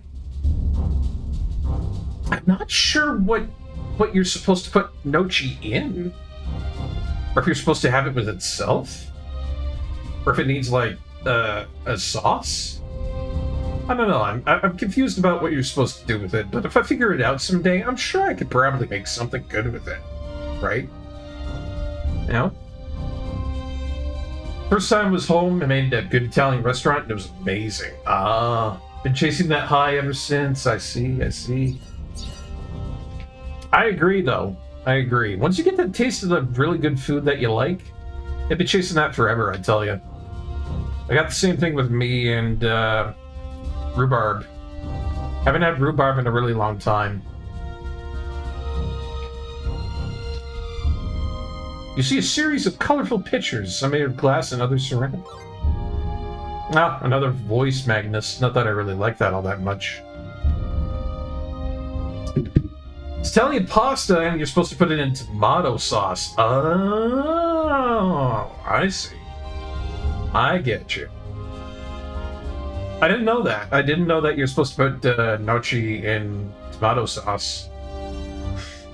You're gonna really hate me for this, Claylam. You're gonna really, really hate me for this. Because I got a pack of gnocchi, and I did it up in the air fryer, and I ate it by itself with nothing else to accompany it. And I didn't really like it very much. Like, I understand. I didn't know what was supposed to go with gnocchi, and I just kind of like popped it out just to have it on like a late night. I wasn't really thinking much. Yeah, so I just ate it by itself. I didn't really like it all that much. So, look. Now that I know... now that I know to put it in tomato sauce and that it's a pasta, I'll do that next time. Delbert knocked the Christ. Oh man, poor Glaylam's popping off in chat because he's angry about what I'm doing with gnocchi. Oh man. I gotta calm down from that. Earth Thunder, reel me back in here. So Grandma had some cherry preserves and she used a while back for a ham. You used some of it on a sandwich with peanut butter. Ooh, that does sound nice. That's good stuff. Do you eat spaghetti as dry as with a fork?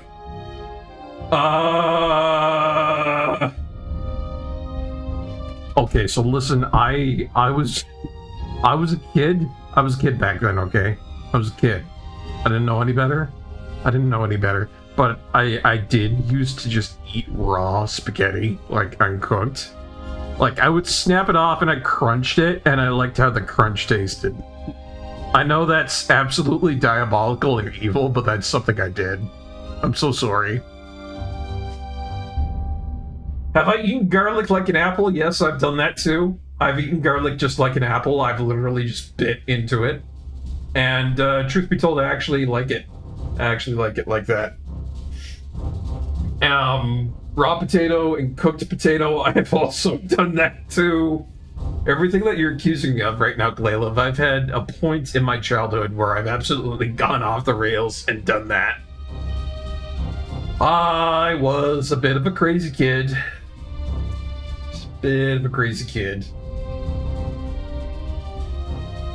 Look, I like it when the potato gets cooked and then it gets cold after, and then I can eat it like that.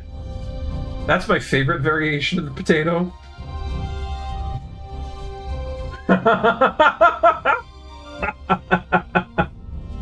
Here we are in 2025, and you're looking like a caveman that doesn't know about fire. You take that back, mister. I'll have you know that I air-fried boiled eggs today. Thank you very much. Air-fried boiled eggs. Oh, man. Yeah. It was a good time to be had by all. My methods of living are not for the normal.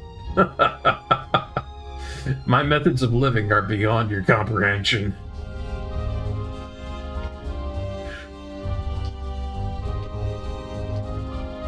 Flat plates are lined atop the dresser, elegantly decorated and thoroughly polished. Sheen, sparkle, sparkle. A thick book catches your eye. A thin layer of dust is settled on the cover. Ooh, I got a fading notebook. That might actually be something. I gotta check that out. Barkeep's idea of cooking. Cut it until it fits in mouth. Oh, man. That phrase blows your mind. Air-fried boiled eggs. Wouldn't it just be air-boiled eggs? I mean, like, it's in an air fryer. Like, that's literally how it works. You put it into the air fryer, you take it out, and then you put it into a water bath, and then it's boiled. I air fry to boil. Does this not make sense? Man, you guys are making me out to be some sort of freaking dark arts practitioner over here, and to be honest, I kind of like it. I kind of like the designation you're giving me. It's fun. Special pen was used to write notes in this notebook. Perhaps a power unseen has caused the letters to fade. At this point, the notes are unreadable. Huh. It's just another weird, random Magnus. We're going to be getting a lot of these. They're just odd things to get. The king's swordsmanship is almost unparalleled. I don't know how many more soldiers the Empire has, but they'll never be able to take him down. Not in a million years. Not in a million, trillion, bajillion years, no. I love these people's hats.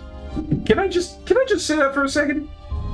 Looking around the room here, everybody's got a really great hat, except for the child. Everybody point and laugh at the child. The child has no hat. Exclude him.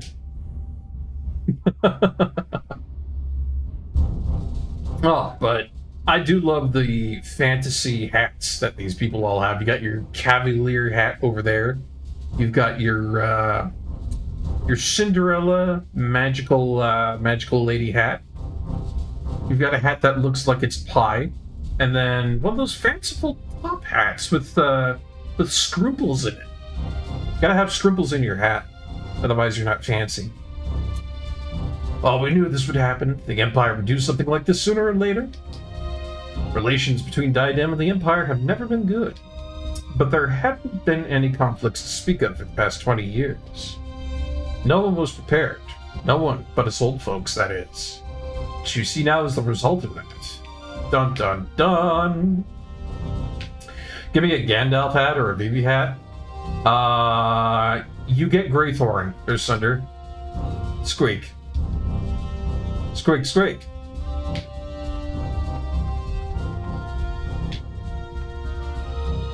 Oh, save point. I've been looking for one of these. We have to go to the church. How often do people say that, actually, come to think of it? Like,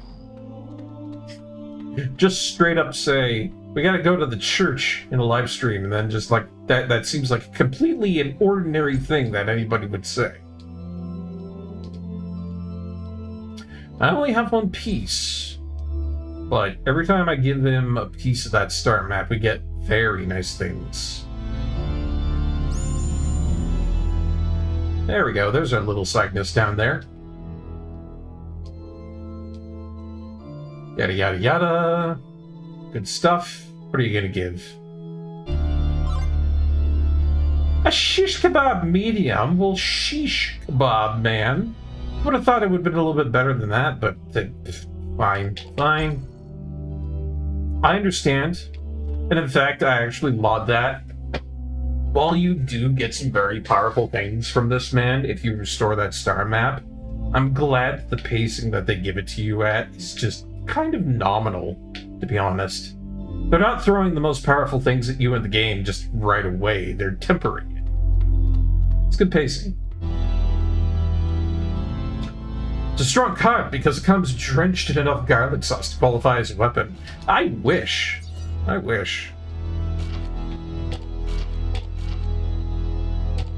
Let's see, what is the designation of a good shish kebab?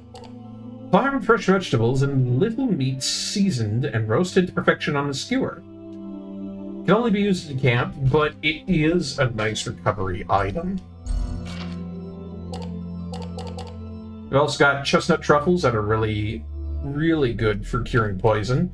And then, of course, our revival item, wheat crackers.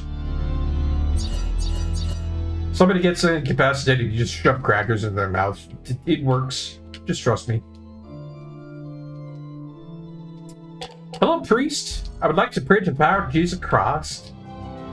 Become stronger under his holy guidance. Cool. Couple of levels for everybody, I guess. The fact that we finally got Gibari up to standard is nice. You know. Oh, that's why I think. Perhaps? Yeah, that's exactly what it is. So, the further you class up in this game, you know, you go from having an infinite amount of time to do stuff to only having a certain amount of time to be able to do so. That's your trade-off for being able to have more things in your deck, more magnets in your hand, and more ability to build giant, larger combos, you know? It's a trade-off. It's a great risk-reward situation for those who want to, you know, go forward. Start being a little bit more risque with how they play the game. Speaking of risky, I've got a couple of slots here. I might as well just put these Aqua Gels back in. There's no reason for me not to do it. Other than that, well, I guess Frozen Shield? Frozen Shield.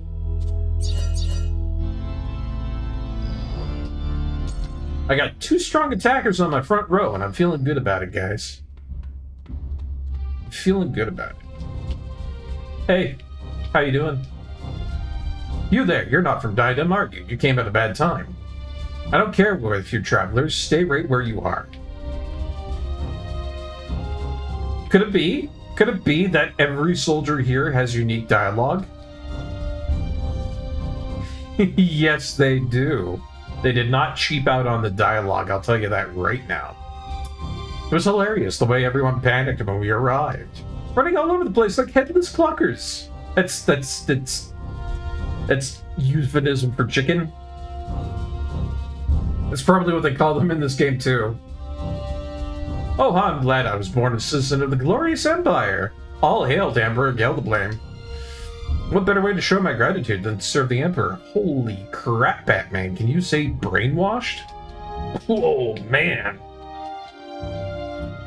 All's well so far, we managed to take control. Emperor Gelderblame should be pleased.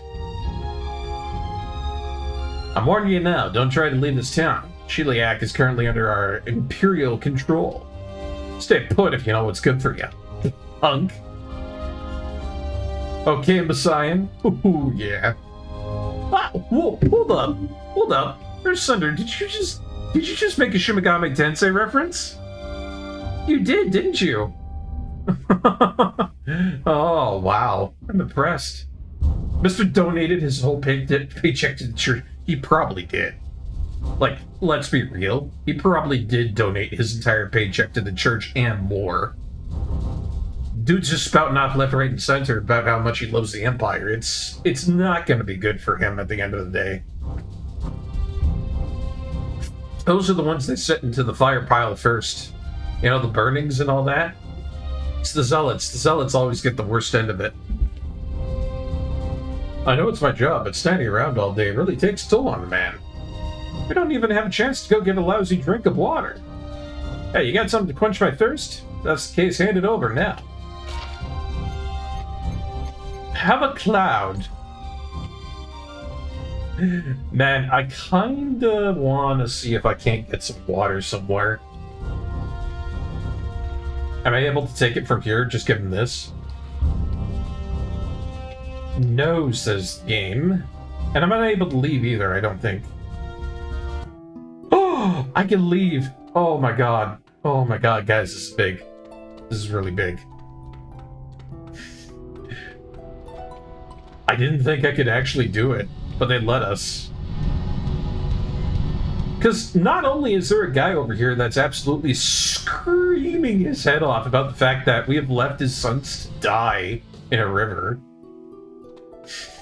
but there's also the fact that we can finally go back and get some water. I would hope, actually. So hey, maybe it's not completely locked off. Good for us. Maybe the guys at the entrance realized that we were just travelers and it doesn't really, you know, make that much of a difference. Or, just kind of think about it out loud right now, could be the fact that those guards at the front there just don't really give it to me. I mean, you've seen how they acted. Like, there's some of them that are absolutely zealous, but then there's a good bunch of those soldiers that really just don't care if they're there or not. I like that. I like that we've given a whole bunch of no-names personality.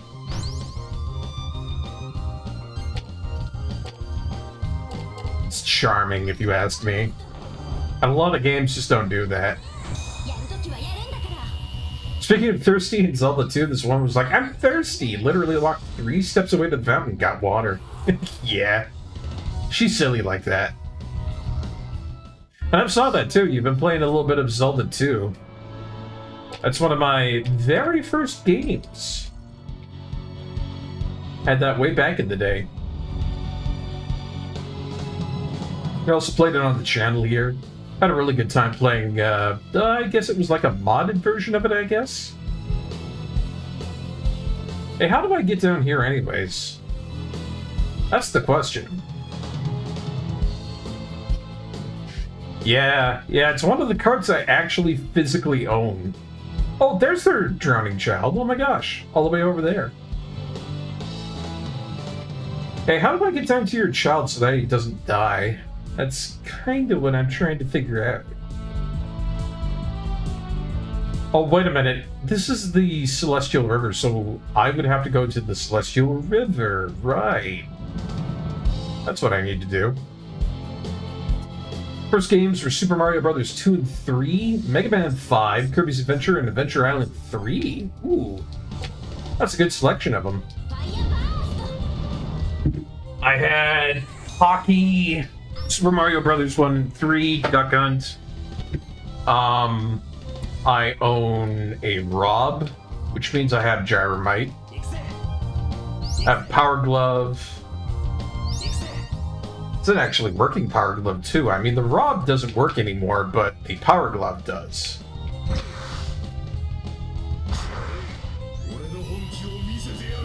So yeah, I got all that crazy NES stuff.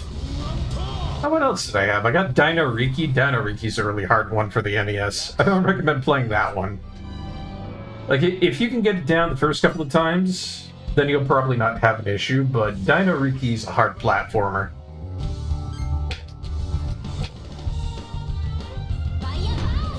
Yeah, what are you doing over there gawking? You're gawking at me here, Sunder. I know I'm impressive. I know I'm impressive. Hey, I mean, if you want to inflate my ego some more, I don't mind. You know, you can just sit over there and, you know, keep it coming. I don't mind at all, there, Sunder. You can be like, oh, Barkeep, you're the best. You're so cool. You're so good at video games. You're so smart and full of verbose words. My gosh, you're just the best streamer ever. Oh my gosh, why thank you, Sunder? Why thank you? Mom, can I go over the Barkeep? She's got a Rob. Not until you finish your homework, sweetie. God, that was always the thing back then, right? It was either homework or chores. One of the two.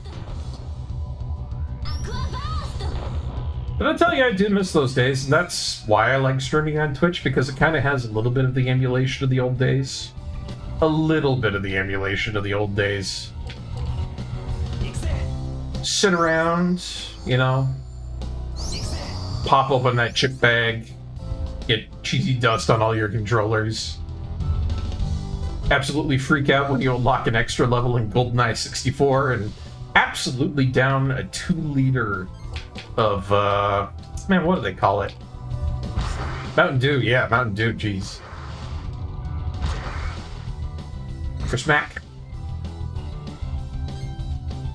How's this guy not dead?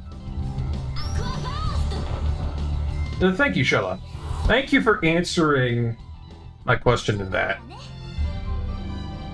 Yeah, getting shot through the walls in perfect dark. You know, just so many good memories from back then. And a lot of that has just kind of gone kapoof now. I mean, our society has definitely evolved in a strange and bizarre way where everybody is immediately accessible all the time, anywhere. Like, quite literally, if you want to access me, you can just go into my Discord, post a message, and then it's like, bada boom, you have contacted me right away. It's instantaneous. Nobody has to wait to get on a phone call with anybody. Nobody has to, you know, struggle to try to get somebody's attention. It's kind of crazy, to be honest. Alright. I need to go back down here in order to save that child.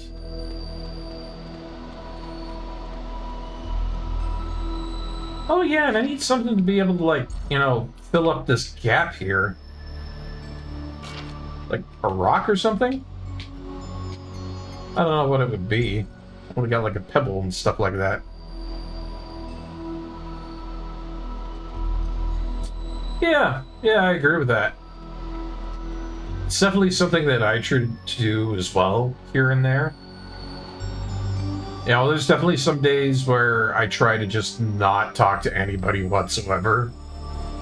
I mean, hey, I need my mental health days, I guess I call it. But, you know, just the fact that we're so incredibly well connected these days, just sometimes you don't want to be in that. Having that peace and quiet where nobody is able to reach you is something that's kind of lost. I remember I saw this, you know, the people were talking about it on the net, and I kind of got thinking about it. Because, like, back in the day, right, back in the 90s, back when I was just a little young urchin on the streets doing foolish things, I would get into, you know, all sorts of trouble. I'd be out until, like, the absolute crack of twilight, I guess you could say. And that'd be perfectly fine. You could come back and nobody be, you know, worried about you. You could go silent for an entire day and that'd be like, oh, you know, that's just what they do. But nowadays, somebody goes silent for more than, like, a couple of minutes and there's a missing persons report shunted right out the door as fast as you can say tickety-boo. And I mean, I get it.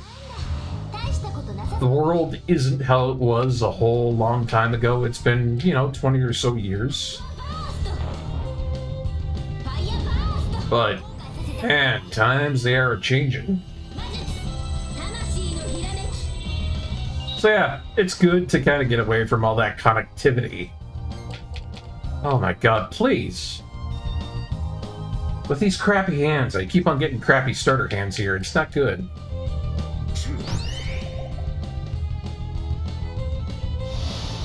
Alright, yeah. You think you're so slick.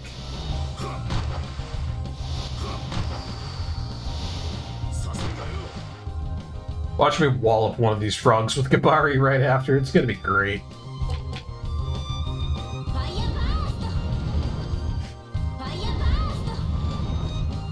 Yeah, but yeah, there's a lot of stuff that's, I think, difficult about the current condition of living. I mean, prices are high, housing is hard to try and find, but I think on top of that, it's just kind of difficult to go about being. World was a little bit more innocent back then, if you ask me.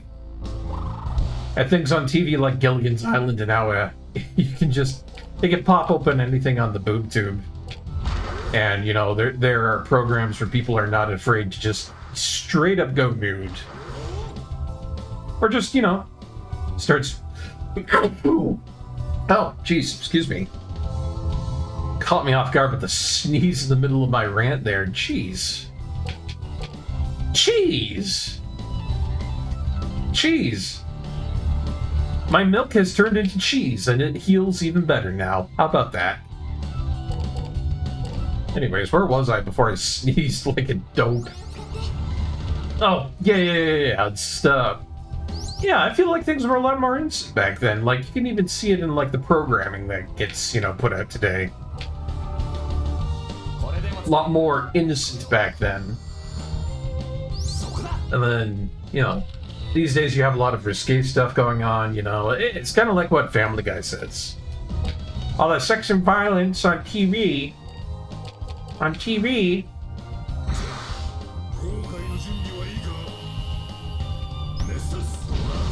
But I think that's kind of gotten into, like, society as a whole, if you ask me. This is a lot of people in general aren't as, you know, good-willed or generous or just pleasant to be around anymore. You know? I know that's got such a negative connotation to it, but it truly is how it is. Just the kind of aura that people emit and whatnot, it's really changed. It's really, really harsh these days, you know? Seems like nobody's willing to give you a second chance or, you know, another look for when you first meet them. And I know that all sounds really depressing and whatnot, but I feel like at the very least people should be abreast of the situation where, you know, the world's gotten a little harsher. People don't seem to care as much. And I think it's important to know that.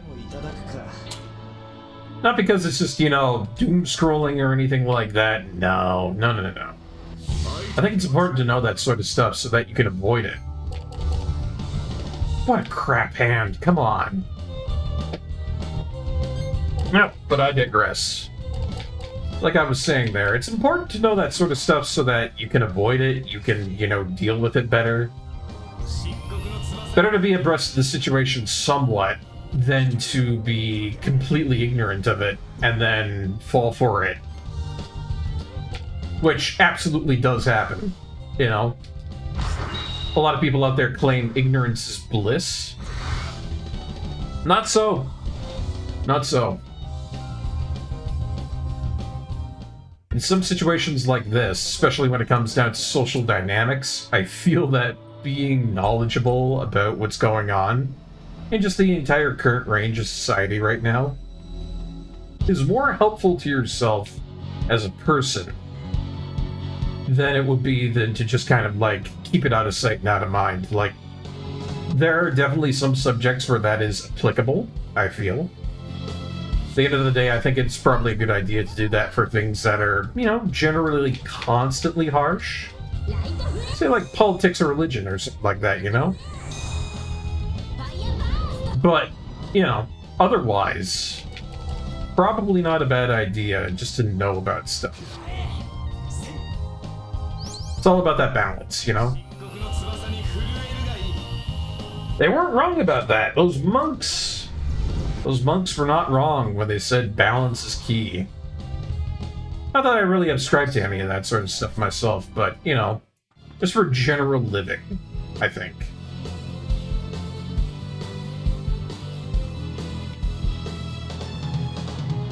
I see some treasure over this way. What do we have?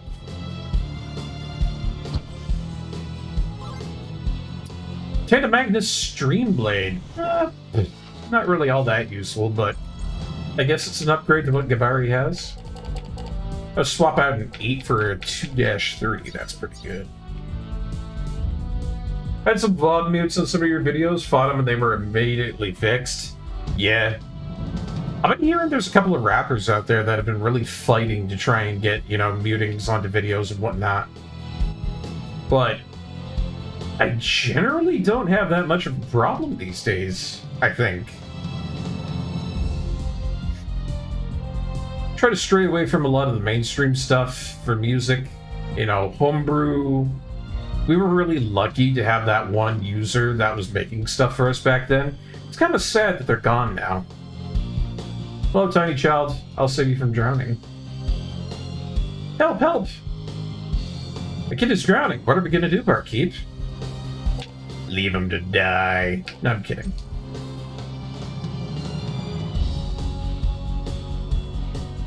Oh, yeah. Yeah. It's the dangers of putting up stuff onto Twitch and YouTube. I know. They'll get you for the smallest stuff. Any kind of company out there, they'll try to get you for the smallest stuff. It could be Mega Man stuff, it could be Mario stuff, just anything out there. Anything out there that isn't yours or a remix that you got permission to use. Yeah. That's why I recommend OC Remix. OC Remix is really good about what they do for, you know, their remixes and permission of using them. It's good music. And if you give them proper accreditation, from what I've seen on their webpage, you're absolutely free to use their stuff. So, you know, I'm very happy about that. That's why I use a good amount of their stuff.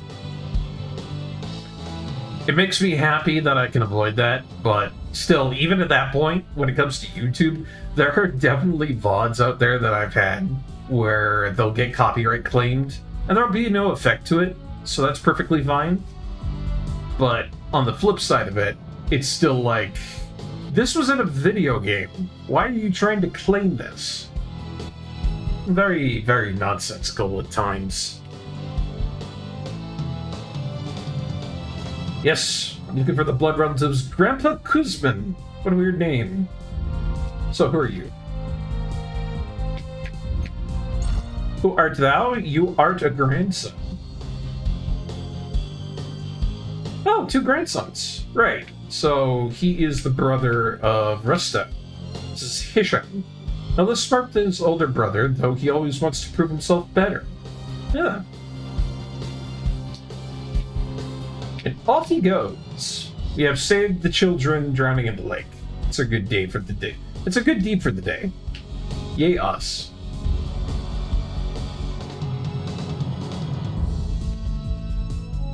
That guy up there should be feeling a lot better now. Oh yeah, look at him. He's all up there like, yay, my prodigy is saved. Good for us. Not good that we leapt back across here, because this just absolutely goes nowhere, but, you know, we'll fix it. There we go. Man, there's been a lot of titles out there where I've gotten copyright claimed on something that's just been really foolish in my mind. Dead Pixels, I was certainly one of them. It was a zombie-type game that had Mega Man sprites in it, I think, kinda? It was a bit of a weird situation. But otherwise, I don't really remember a lot of the titles where I've had copyright stuff pop up and it be an issue. I think Trombone Hero was probably one of them because it was modded. Other than that, I'd probably have to bring up the website to actually understand what I did and what I didn't have modded. Or, you know, being brought up for, you know, claims on copyright. And then when I actually view it, it's generally really silly for what they're trying to claim. It'll be like a really weird music track that I've never heard of. Or sometimes it'll be just a sound effect, and I think that's really funny. It's like, you really tried to claim that? You know what? You've actually got me kind of curious about that, or Sunder. I'm gonna pop that open for myself, just really quick. I want to know. So if you'll oblige me, I'm just going to pop it open on my side. I'm not going to switch on over to that, but I want to take a look. Let's see. Alright, so there is a copyright claim on the Glitch Spanker demo. That was a really fun video game that they had to demo out, and it never went anymore. It's still in stagnation. Kind of weird. And it's got 2 infractions. Interesting. Both of them don't restrict my video whatsoever, but they have gotten in a copyright. One's Korean, one's not. How about that? There's another one for the shopping list. That was an itch.io thing. Cute little game. Very much full of horror. And the reason this was all copyrighted is because it had stuff like Nightfall by Betty Carter.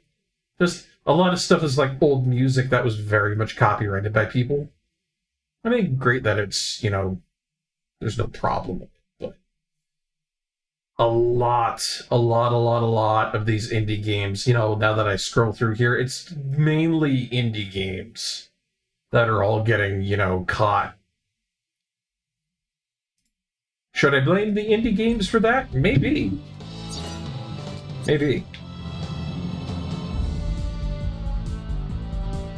And I only say that because it seems like indie games have this really, really big penchant for using music that, you know, is not public domain. Stuff that is very much underneath copyright. It's kind of just how it is. Why am I over here? This serves nothing to me. Oh, alright. You know, I was trying to avoid you. I was trying to give you mercy, but if you are to come over here and attack me, then... well, we'll just see how that goes, won't we?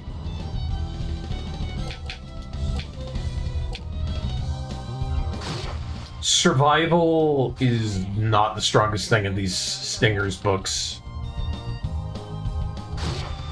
I mean, did you see that? He literally just tried to block a camera. Oh, silly. Silly.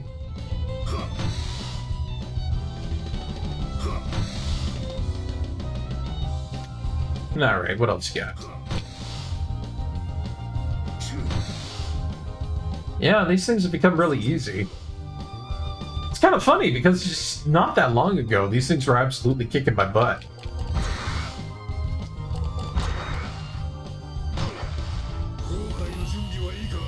How fast the mighty fall.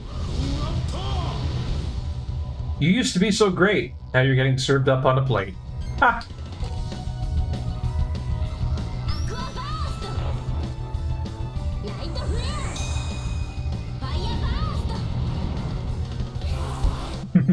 Yeah, that's always such a good feeling, isn't it? Yeah, no, I don't want to escape or anything. We'll just do healing, I guess.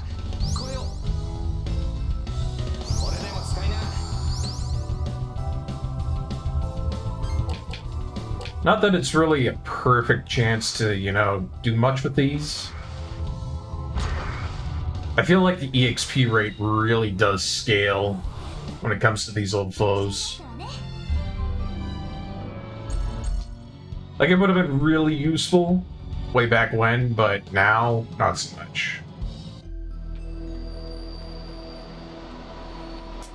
I also kind of wish we had fast travel from out of these areas, but, no. Actually, I am going to take that back.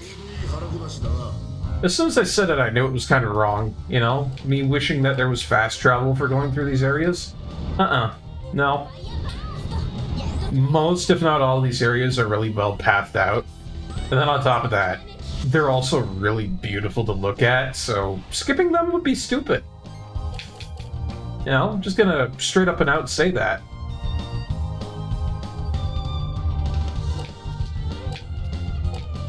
You think you're so clever.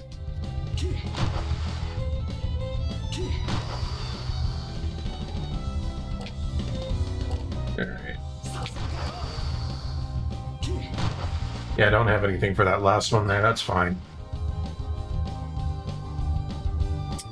Be good.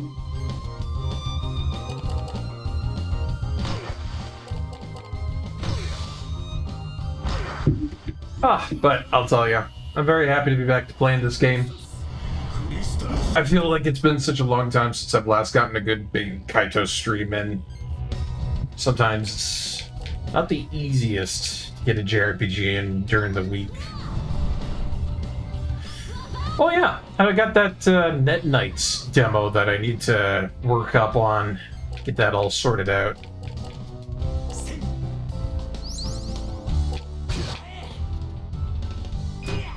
It's actually pretty cool for a Mega Man Battle Network demo.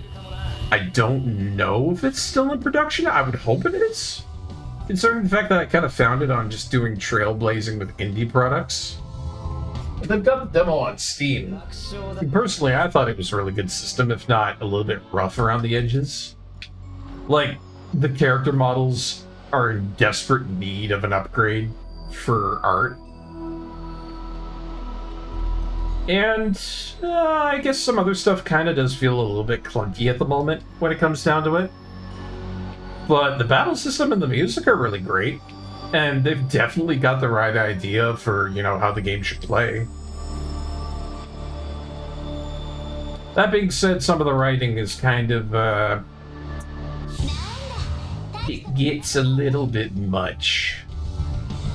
So.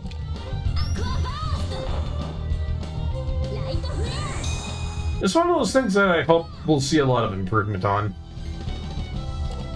Like, I really hope it's something that's just very early version right now. That would make me feel really good knowing that.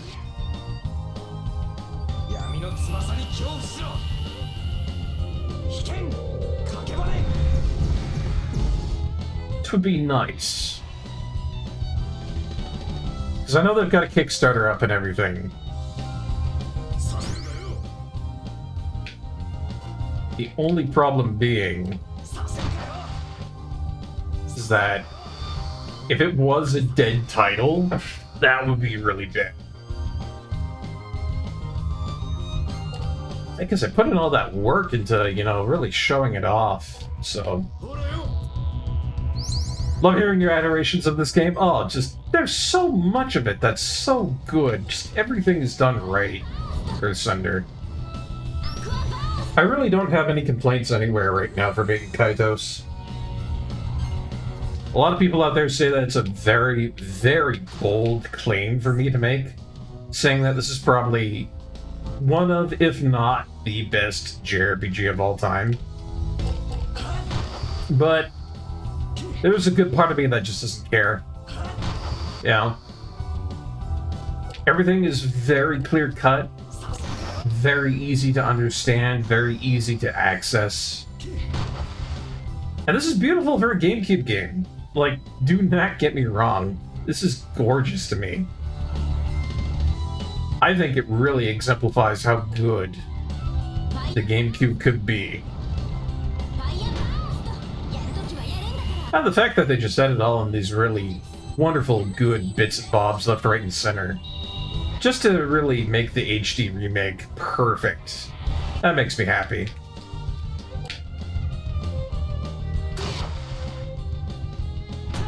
So yeah, let it be known on this channel, I like Baten Kaitos the most out of any JRPG out there.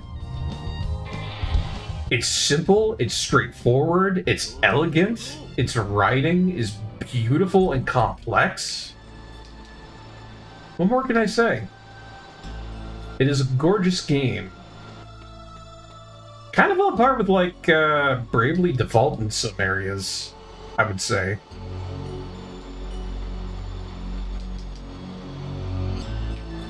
Actually, now that I think about it, Bravely Default and Baten Kaitos share a lot of the same kind of design for dungeons.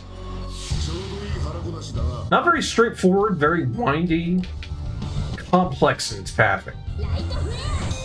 I botched that. That was bad. Here, let me make up for that. You haven't seen much about Bravely Default yourself, eh? From my experience, Bravely Default and its, you know, its sequels, it is a good game. It is a long game.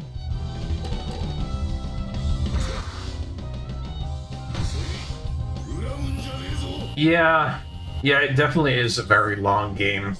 I won't make any reservations about that. Bravely Default is definitely another one of those JRPGs where you're going to lock in, or you're not going to play it at all. That being said, I like the gameplay. The original soundtrack, a big part of any game, what makes it shine for me, is really good. So, Bravely Default music, that is great stuff. The only issue I have is the writing. I know not a lot of people out there might agree with that sentiment I've just put out there, but I don't like the writing for Bravely Default. I really don't.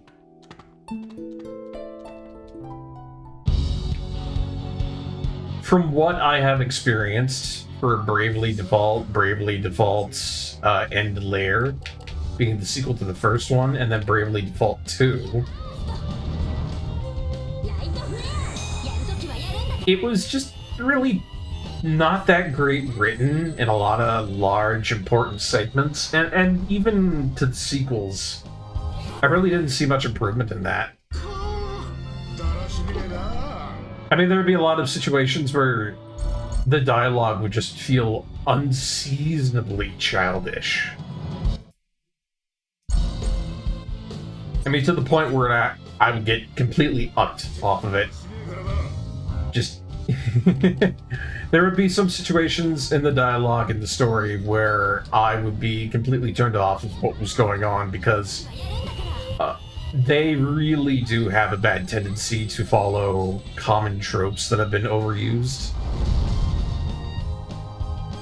Like, there's a lot of situations that the party gets themselves into where it just turns into an absolute slapperdash of, you should know better.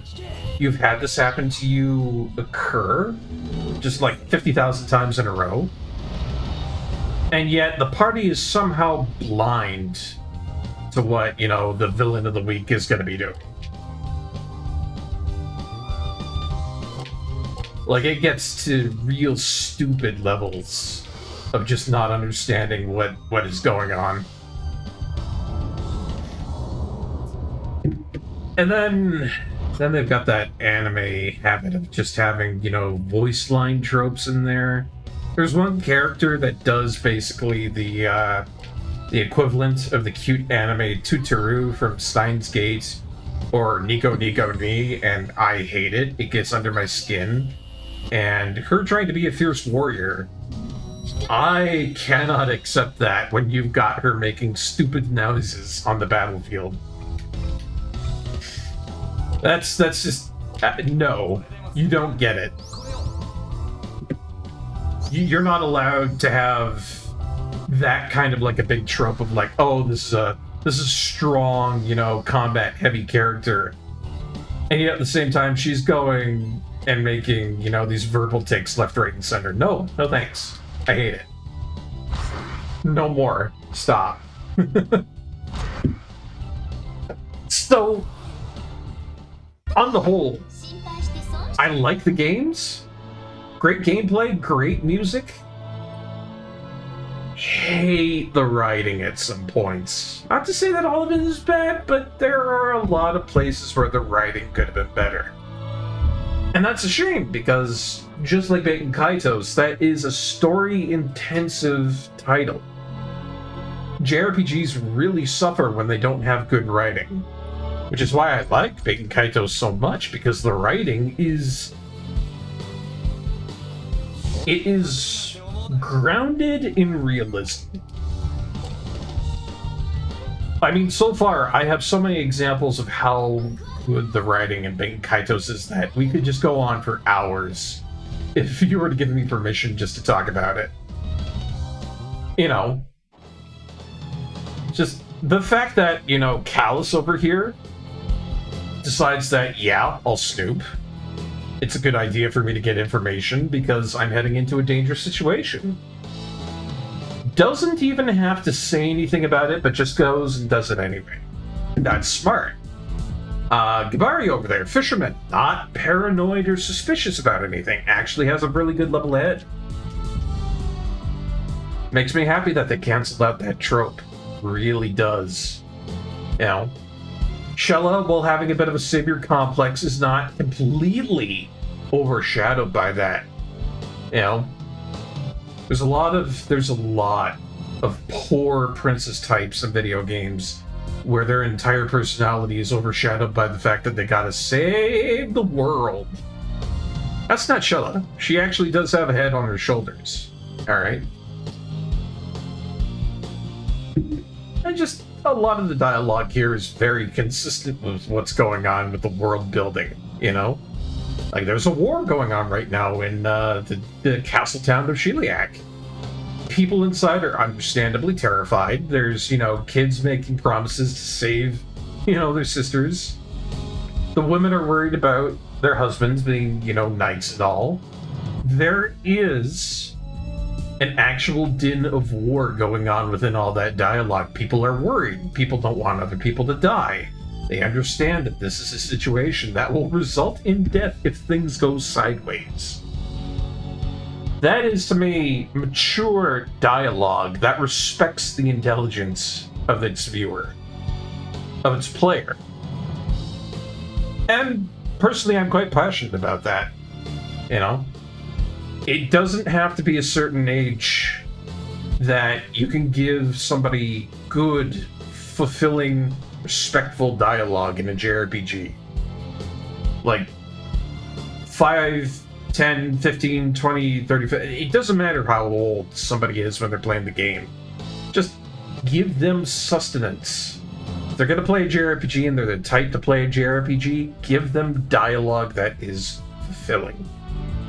And that's where I'm going to leave that little, that little rant.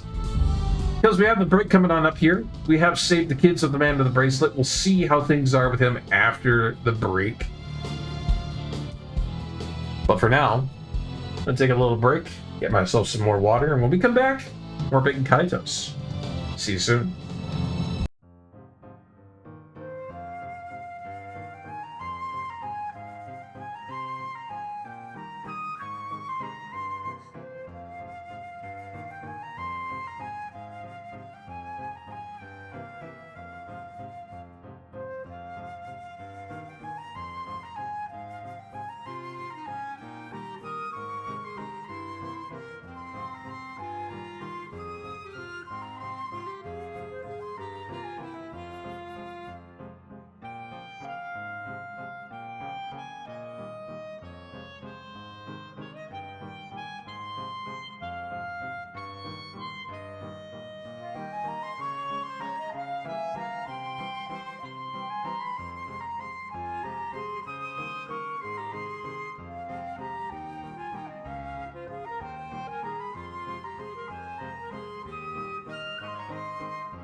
Welcome on back, everybody. Thank you so much for waiting. We are done with the ad break. Let's get back to some more Baten Kaitos, shall we?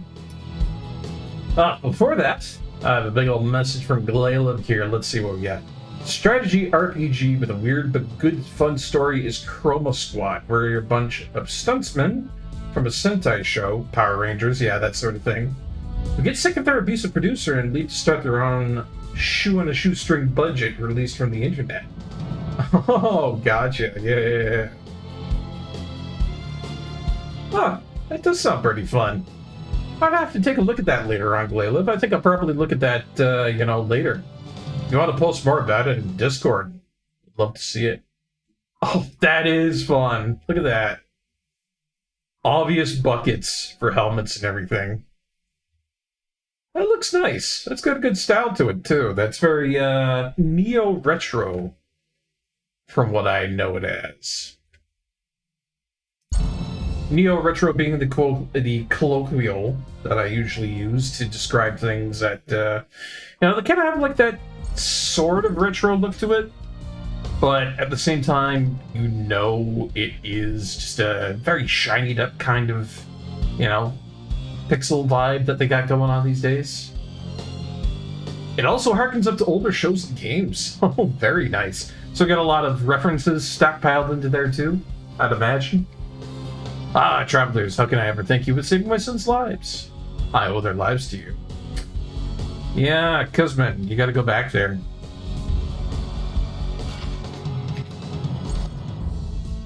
I, with the Yaba, are also going back to the home now, so let me sign the family tree for you.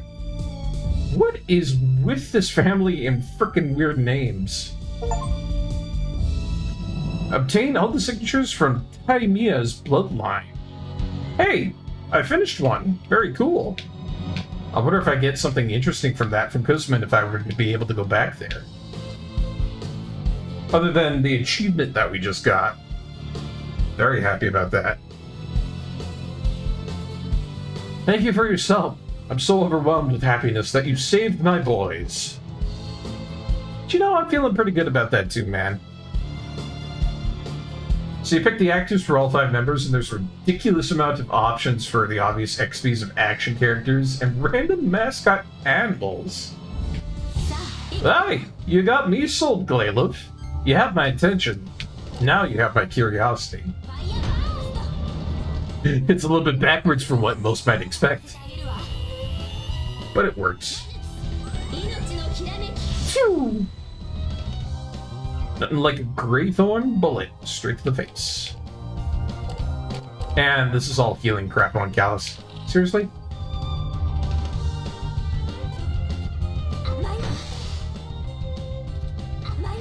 I would be very happy if Callus could actually attack. I am astutely aware right now that we are in a deficit for actual sword weaponry for my poor Callus. We need to fix that somehow. Well, at least Kabari's not poisoned anymore. Thank God for that. Swear to God, if he was sitting around with poison any longer, I would have popped a vein. Out of my house. Ouchie.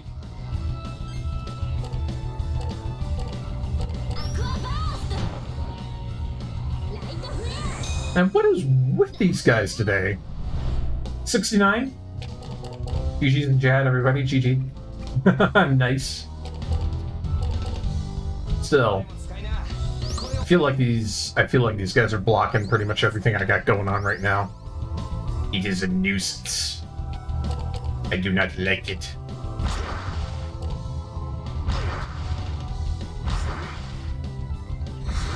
Note to self, most of the stuff that Kabari has is under a 2 or 3 designation.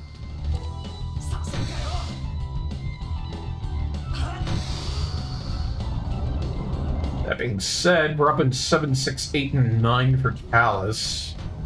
Not sure what Shell is going on for card count right now. Kind of weird about that, Oh, no, hold on. I can kill him. Just like that guy from Fortune and Fire says. I forget his name, but he's got like the pointy ears and everything. I always think he's like some sort of mythical creature every time I see him on. It's always like, it will kill. I'm totally focused on the wrong thing every time he makes an appearance.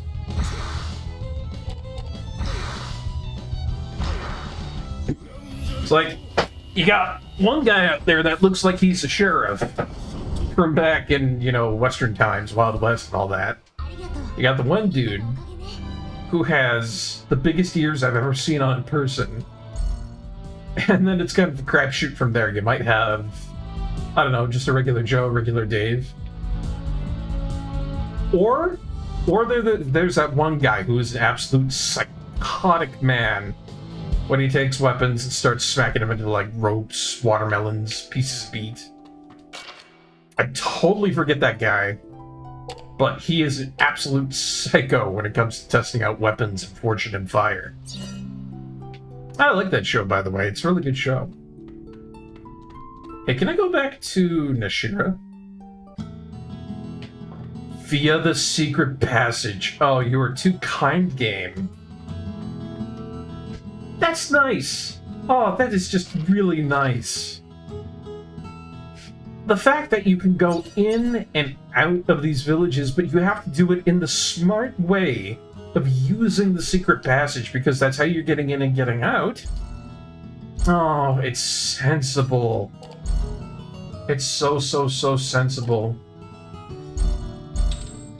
I like that. I really like that it's sensible how it does that.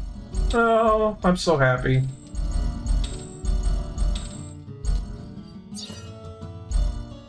And you know what? I think I'll probably get some more flame swords. I need base attacking things.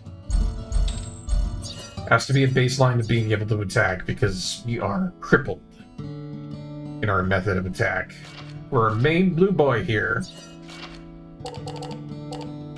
Whoa, what? What do you mean rotten grapes? Who has grapes that are rotten?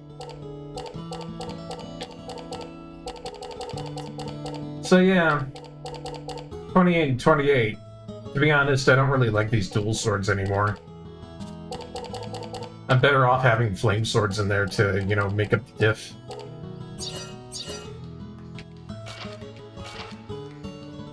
Yeah, somebody's got rotten grapes.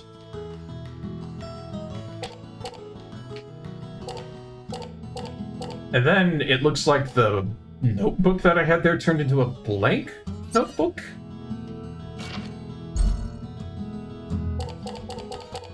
Man, I totally forget that this sort of stuff happens all the time. The once faded letters are now gone completely. Nothing is left but the crisp white sheets of paper. Looks like a brand new unused notebook. Oh man, the evolution that happens with these sorts of things in game as you go through. I love it so much. It's so cool. Oh yeah, look. All these grapes that I used to have that were really good, they're all rotten now. Eating these is sure to give you a stomachache. They say some types of drinks are made from rotten fruit though, so maybe you should wait and see. So yeah. This is so cool, guys. I love the fact that you can get grapes, and it's a good healing item, then they go bad, and then I bet you dollars to donuts that these are going to turn into wine, and it's going to be a really good item. And the game literally tells you about it too. It's like, don't throw it away. Don't do it. You'd feel bad if you did. I love that. Just the card evolution on certain things really is cool.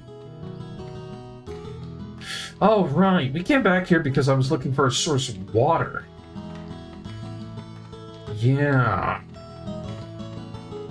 Not sure where that would be. Maybe in the storehouse over here? Excuse me, pardon me, thank you. Thank you. Oh, I could give him salty water, but that just... The man probably wants fresh water. Then again, I'm not really under obligation to be nice to an Imperial soldier, am I?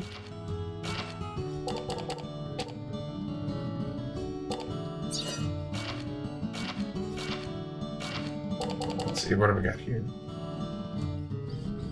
Oh, my cloud turned into salty water. Daedim's trademark clouds turn back into water, given enough time.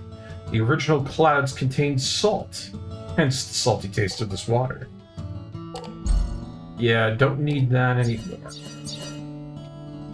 But it makes me wonder if there's a source of fresh water around here anywhere. Perhaps up top?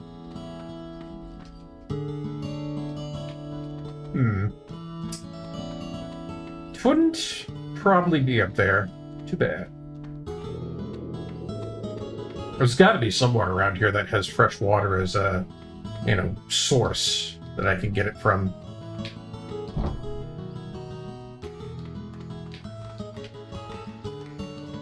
I'll probably be checking some of these barrels over here. I have stagnant water over here. Sure, I'll grab that, I guess. Stagnant water, salty water. We don't really have any good options for water around here, to be honest. Again, really like that because that's just oh so perfect. Water is not something that's easily accessible. Especially in a fishing village or on Diadem. Like, you've got the Lesser Celestial River, but then you have to purify that. So purified water is actually a big resource within this video game. As it should be. Excuse me, guys. Alright. So I wonder what happens if I give him the stagnant water or the salty water. Will he accept it? There's probably also a way to refine the water, come to think of it. I think it's this guy over here who wanted it. You know what? I'll be nice about it. I'll give him the stagnant water.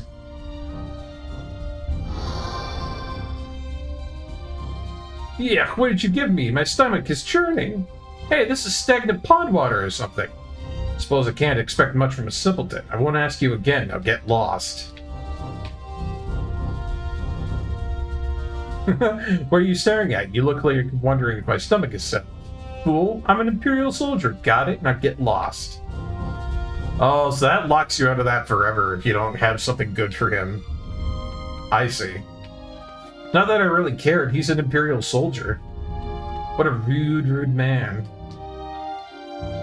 See a bronze statue of King Lodicon, the white flame of Diadem. Oh yeah, that guy was supposed to be rumored to be, like, really powerful, too. Like, it wasn't just circumstance that led him to being the king. He's actually good at what he does. Alright, well, enough dilly-dallying around here. I think we'll probably save the game and move on. See what's actually going down at the castle that's actually being besieged. Hey, don't mind us. I was just off saving a drowning child. That's all it was. Alright, lock in. Oh, crap. おい、本気であの連中を相手にしようってのか、お前ら。Oh, this just went from 1 to 100 in under 2 seconds. Oh boy. Everyone says he's the best king ever. When asked with his guards in earshot, they say can't complain. Yeah. Well, we've just came up to the castle on siege. Everything's on fire. There's a tank at the front door and a whole militia. My, oh my, we're in trouble. 俺は降りた。そもそも俺の狙いはじいちゃんとフィーの仇だ。See? I told you guys about this earlier. I like how real these characters are. Because Callus doesn't care about this shit. It's just like, oh, castle's on fire. There's a whole bunch of guys out front. And I think it's just so perfect that he literally says, you know what? Not my battle. こんなところで油を売ってる暇はないしな。この国の人たちを放っておくというの？それで平気なのカラス。How could you live with yourself? Quite easily, in fact. 城が落ちようが国が滅ぼうが、そんなの俺の知ったことじゃない。It's just good writing. じゃあな、縁があったらまた会おう。お前も来るんだ。俺とシラだけじゃさすがにきついかもしれん。Oh my god.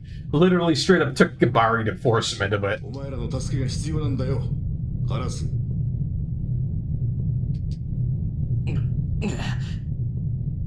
わかった。わかったから、この手を離せ。Yeah, exactly, Lilith. Exactly. To a T. 人を殺す気かよ、このバカ力が。決まりだな。それじゃあみんなで仲良くピクニックと行こうぜ。ええ、急ぎましょう。なあ、せめて夜になるまで待とうぜ。Yeah, no, we're probably gonna have to go in on this real hard one. こんな真っ昼間から潜り込むバカはいないだろう。Yeah, sneak is not exactly something we're gonna be able to do, Callus. そんなこと言ってる場合じゃないでしょ。一刻を争うのよ。Yeah. True. That's probably what they're doing in the background over there. It's like, what are these guys talking about? Shouldn't they be in their homes? Don't they know about the curfew? And again, oh man, I know I've said this, guys. I know I've said it a billion times, but again, the in-universe example makes sense. Because you guys are probably sitting there watching the stream right now thinking, why haven't the Empire attacked us? They're under strict orders not to unless you do something stupid. Oh, God. Love it. シェラの言う通りだ。のんびり構えている余裕はない。わかったよ。やれやれ。どいつもこいつも。Yada yada. Oh, love it. Was that a JoJo reference? I think it was. もしこれで俺がやられたら、絶対に化けて出てお前らに取り付いてやるからな。oh, oh, God, I love that line. Come back as a ghost and haunt you forever. It's just the sort of nonchalant, cocky thing, you know, that kind of character would say. どうぞ、いくらでも。私も一度精霊付きになってみたかったのよ。Wow, Jella. Grim. Grim girl.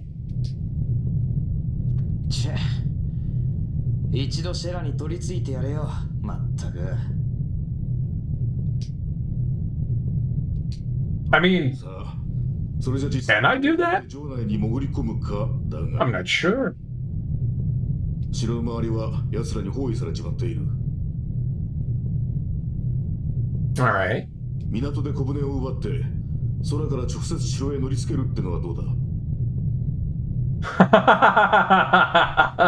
Oh, Gibari. Good old Gibari. How about stealing or borrowing a small vessel? It's not, you know, it's not breaking the law if you're doing it for a good cause.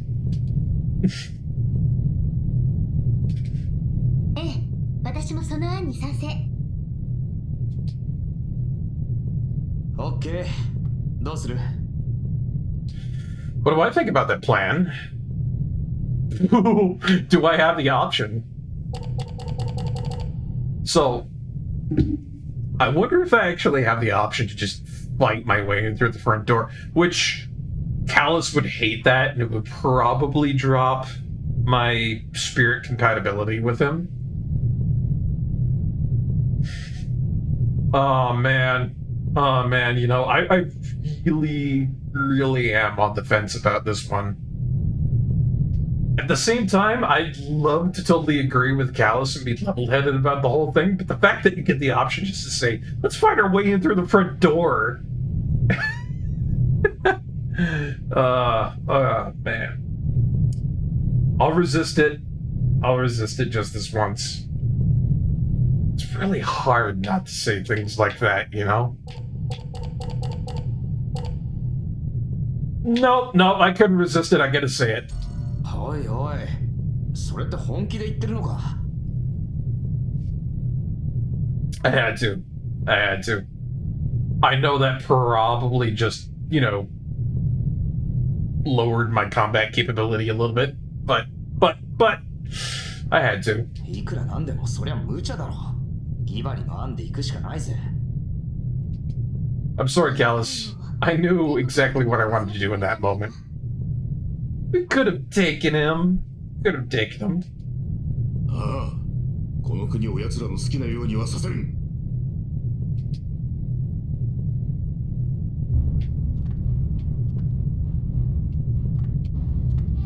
Kind of wonder if I could. Stop right there. Castle Elnath has been claimed by the Empire's forces. You're not getting in under our watch. Here? No scram. Hello.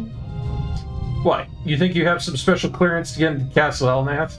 You have orders to stay inside. Now follow them. Couldn't help it. It was really funny to be able to say that, and Callus just coming back as quick as possible just to be like, what the hell are you on about, Barkeep?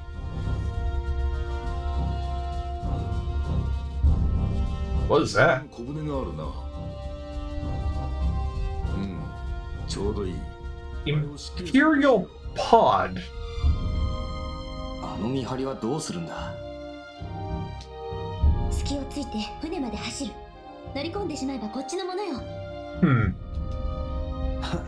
簡単に言うぜ。 It's like an air balloon if there was no balloon. What a strange thing.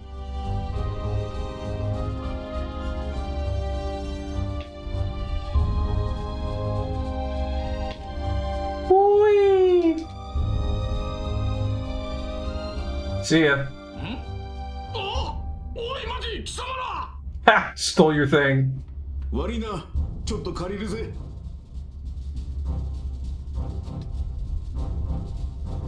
That guy's gonna be in so much trouble. He's gonna be in so much trouble later on. His commanding officer is gonna give him so much crap for that.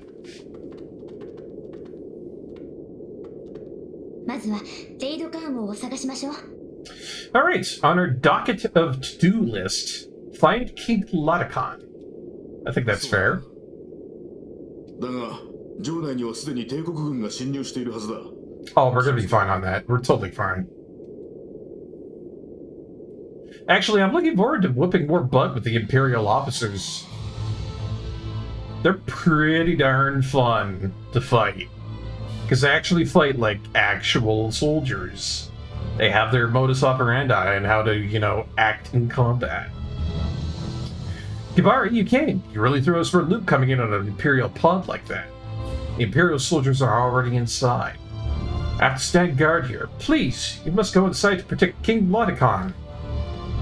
Damn for good, buddy. Ooh, Infinity Mask. I like the artwork for that. This is another one of those things, you know? The game has really cool artwork for these sorts of things. I'll give this to Kibari, because he's a little bit lacking in defensive capabilities. They say that the possibilities are infinite. The protection offered by this mask, however, is quite limited. Feels like false advertisement. Still, really cool looking. Gotta love that artwork. Hey guys, what's up? Hurry up, Kibari, the king is inside. This place is crawling with Imperials. You might not be able to hold them off for much longer. Shilak has been brought under their control. If we knights had been strong enough, this would have never have happened.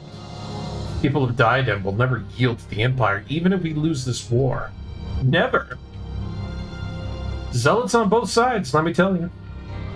How about you? Please help my fellow comrades. They're holding off Imperial soldiers inside. Ah, so we have the option to save some of the knights. That's what it sounds like.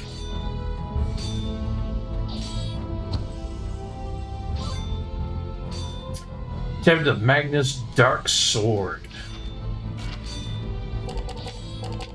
Ooh, is that an upgrade format to Chaos Edge? Yes, it is. Souls claimed by the sword are doomed to wander in darkness. Their ghostly forms can be seen in the form of a pale blue light emanating from the blade. Truly, It is a wicked prospect of a weapon. I still got that rooster, but I don't know if I want it. A lot of cheese. A lot of cheese. Good stuff.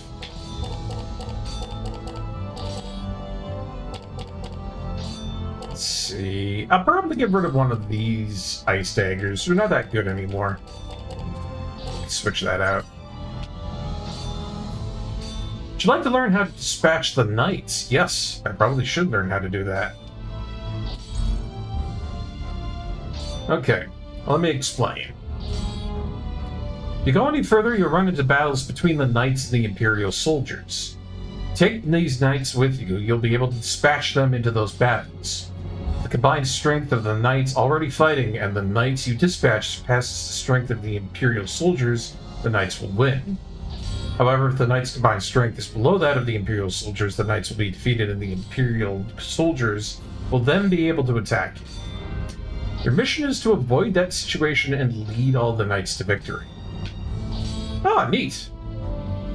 And if you get low on recruits, you can use the Diadem Royal Crest to obtain additional forces. So we actually have a bit of a command structure that we're going to be, you know, ordering around here.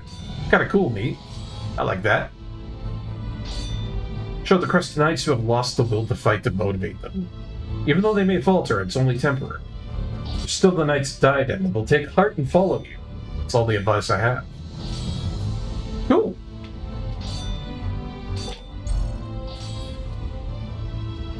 Alright, thank you very much. Anything over here? Turquoise Wings. You see before you the Diadem Royal Crest. Oh, I can actually take the Royal Crest with me like that. Yeah, we need that. It's a damn cool Royal Crest. Hello. Could it be? You made it, Kivari. I'm glad, truly glad to see you. The Empire invaded so suddenly, that's why they were able to force their way so far into the castle.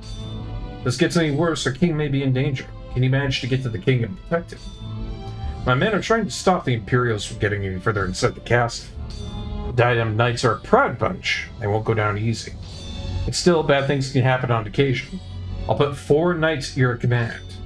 The other knights are in a jam. Please dispatch these men as you see fit. Oh, and take these items. The Diadem Royal Crest and Blank Magnus. Good, I need more of those. If you see someone injured with no will to fight, show him this crest and he will rise up again and help you. Got it. Wait, I already have the Diadem Royal Crest. Dang it! I got like 2 of them in there. Not that I really need that many.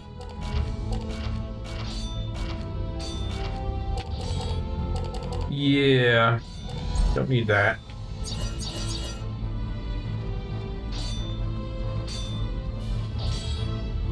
Oh, no. Oh, he literally died. Oh, God. I thought that he would actually come back. Nope, that's the first death that we've seen here. That's awful.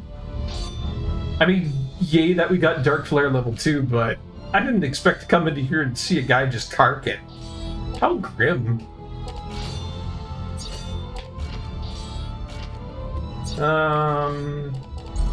Get that poison out of my system. There we go.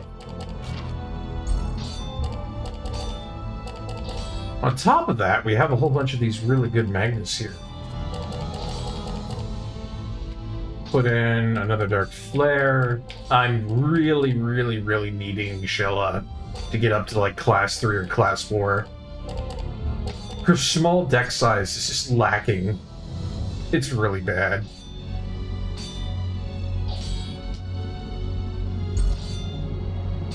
I'm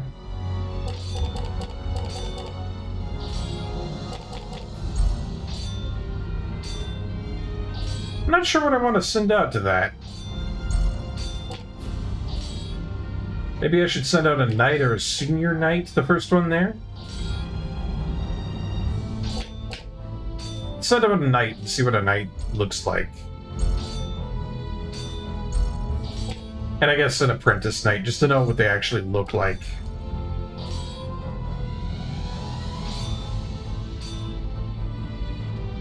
Got him.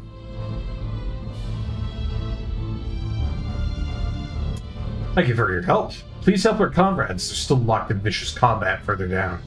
Oh yes, take this. Ooh, butterfly. That's a cool looking weapon. And the fact that you get really good rewards from correctly commanding these guys. I'm gonna try and get most, if not all of them. But if I miss out on something, well, this is how it is, you know? What's this? Use fancy footwork while using this orb and weave in close to the enemy before striking. Adjustments have been made to the original design to enable its use as a weapon. Oh man, I really like how that looks. The fact that it's all translucent and whatnot. Snap that on in, hell yeah.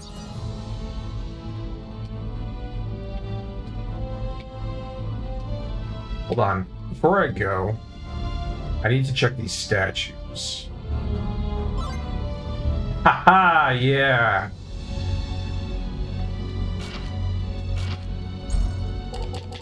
So I knew if I checked it again, there would be something good just laying in wait there.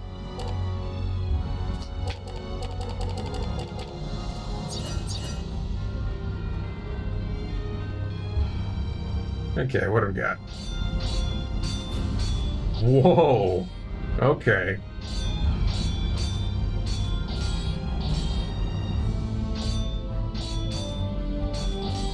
Yo, buddy. Your friends need you down there. Should be able to see a bridge that leads to the Great Hall from this balcony, but those flames are blocking the way. Might be able to check the Great Hall from the balcony on the other side. Fair. Before I do that, though, let's go on into here and see if I can help out.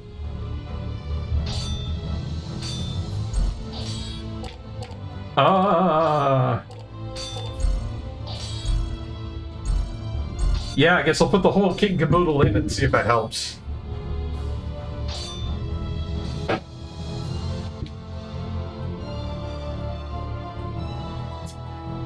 I know I had to put a senior knight into there, but I feel like it should be worth it. Obtain the Magnus of Chronos Aura, level 1. Oh, that's a weird one to have. It's a defensive type, but it's only activated with a follow-up from a chrono-based Magnus. That is weird, but it also grows in power over time?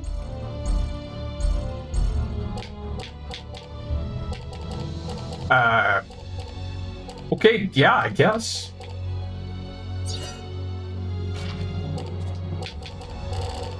Seems like it could be really good. If properly used, that is. Magical Anklet. What is that? So flabbergasted about all these rare, new, and neat things. Oh, hey! Okay, that's a new equipment for Showa.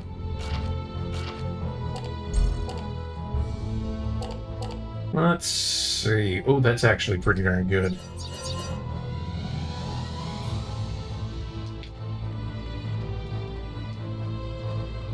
Yeah, sure. I would really love it if any of you guys could come with me, because I got, like, nothing for downstairs. I may have screwed up a little bit. Oh, that's an elite unit. Oh, here we go.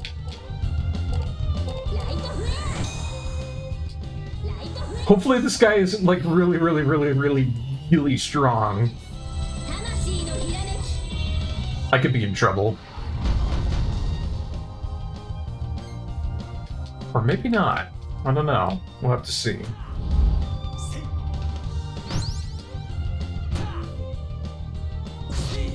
Oh, get whipped. Guy didn't stand a chance. Dark Yell level 1. Neat. Neat. Okay.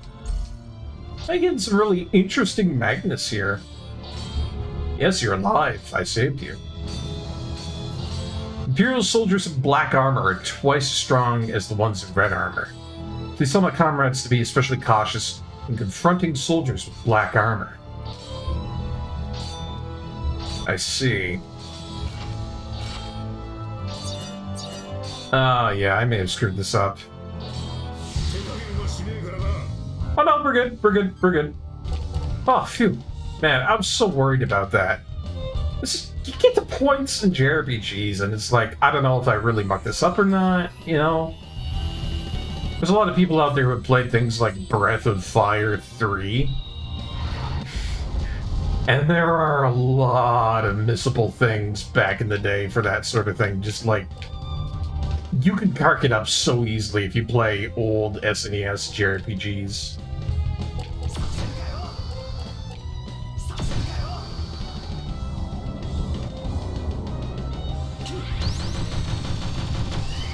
Wow, these guys are rude.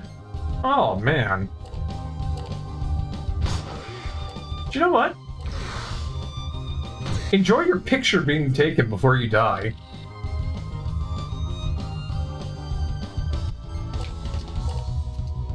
Just such a rude soldier.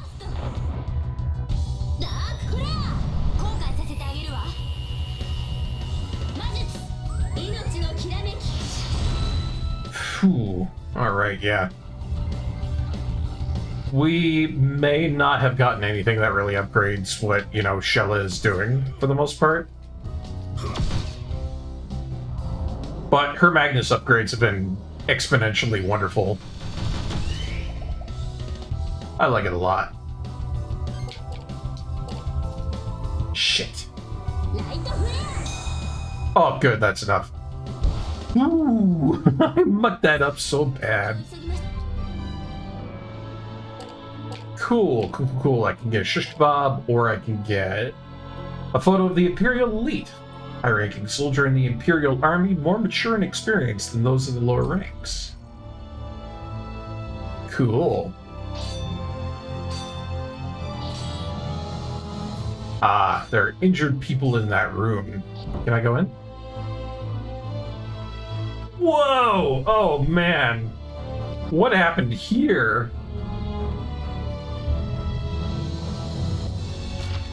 Ah, okay, so this is where I can recruit a whole bunch of people. Don't care about your army, you can beat them. Oh, look at him go, he's all like, yeah, boy! I'm a knight, a diadem knight. Losing is not an option. You must take me with you. I'll show those Imperial thugs the might and valor of a true knight. Sweet.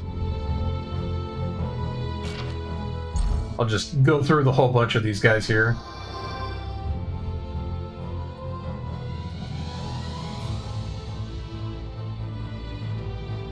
Good old Rivla over here. He's happy about it as well. Oh, this guy's a senior knight, too. Oh, that's going to be useful.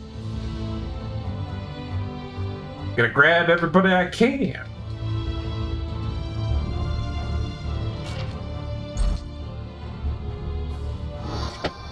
I think we should be totally fine if we grab all these guys. Won't be able to fail. Well, I don't know. Maybe, maybe not. Although I can't use my legs, I can still use my arms to crawl forward. That is dedication.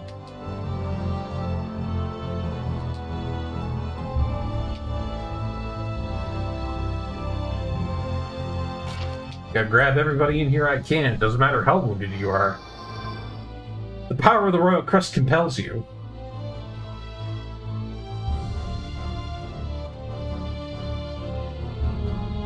I admired this crest a great deal in my younger days. It's what's inspired me to join the Knights. You really think I can make a difference? You think there's still time? I'll go with you. I must dust myself off and protect our nation. Seriously, these guys have a lot of good zeal in them. What about you guys? Can only take up to 4 nights. Oh, I see. It's a dead body of the Imperial elite. Perhaps he died a glorious battle in death. Or death in battle. Anything else around here? No? No. I'll have to come back for these two when we use up some more of the nights. I'll have to remember it.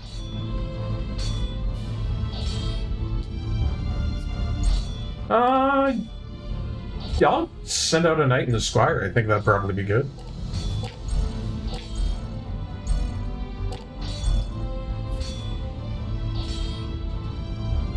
Oh my gosh. I just looked at the background. There's a whole bunch of paintings back there, and I bet you dollars to donuts there's stuff hidden there.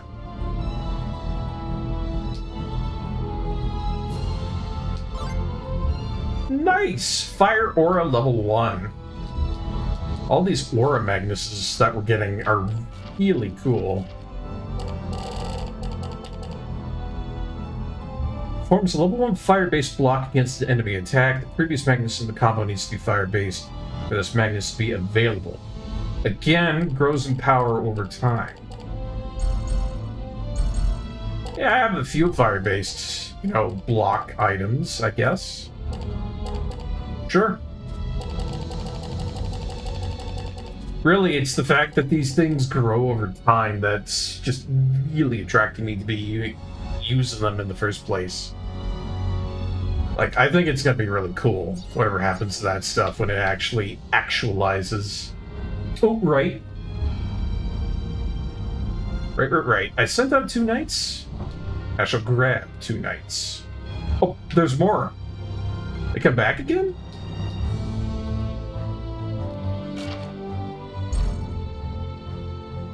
Yeah, fair enough then. I didn't think there was going to be, like, an unending, bunch of these guys coming on in here. It's actually pretty cool.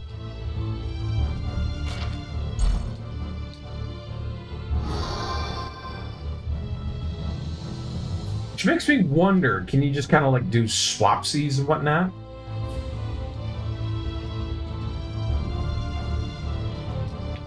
Like, I've got 2 knights, I've got 2 senior knights. It's looking pretty good for us right now, I have to say. Oh, and the paintings, right. This painting entitled Child of Heaven. Its intense texture is very distinctive. Painting entitled Arrogance. Its distinctive feature is that, well, it has none. Ah, neat. I mean, I'm probably never going to use that Magnus unless I get a whole bunch of Dark Magnus to use, but... nifty. Painting called Torch of the Gods. Its elaborate texture is very distinctive. Ah. Such beauty, such grace. Such a painting over here with a face. The Leering Baron. Rough texture is very distinctive. Alright, down the stairs we go. Whoa, that's a lot of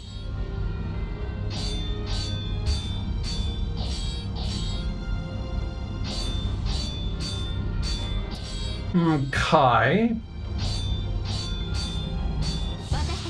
Oh, crap. Yeah, these are the hard dudes. Got it. Alright. Gotta bring my A game if I'm gonna want to slay them. Fine by me, though.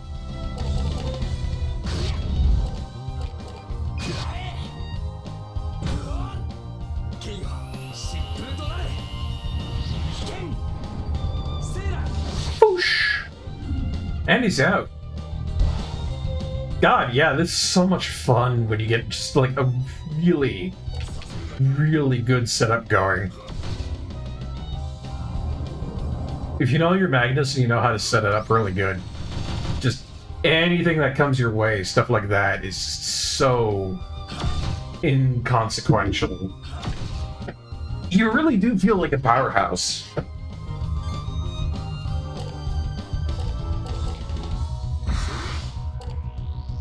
In fact, I do like those rotten grapes. I could poison if I really wanted to.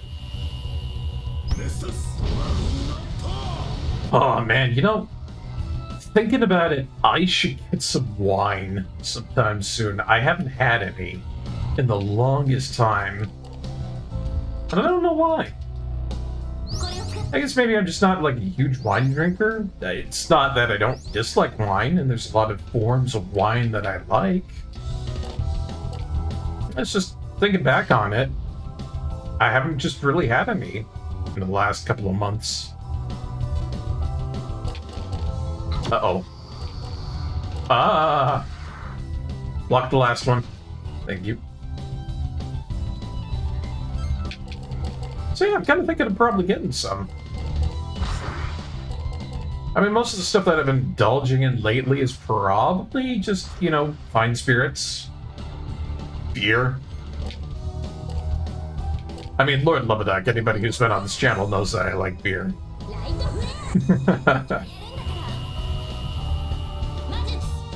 Actually, one of the things I've been thinking of doing is going into town. There's really, really nice shop. They have a whole bunch of really high-grade things for brewing.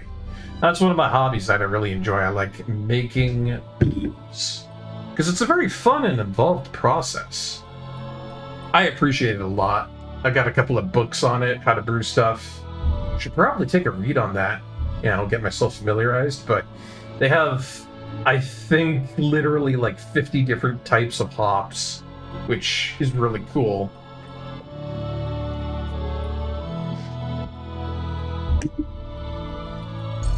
Unicorn Horn. Inflicts status ailment and 20% chance of sleep. Huh. A rare horn in its original shape. Unicorn horns are often carved with a knife or into some other pattern or shape. This baby is a work of art just as it is. I guess so.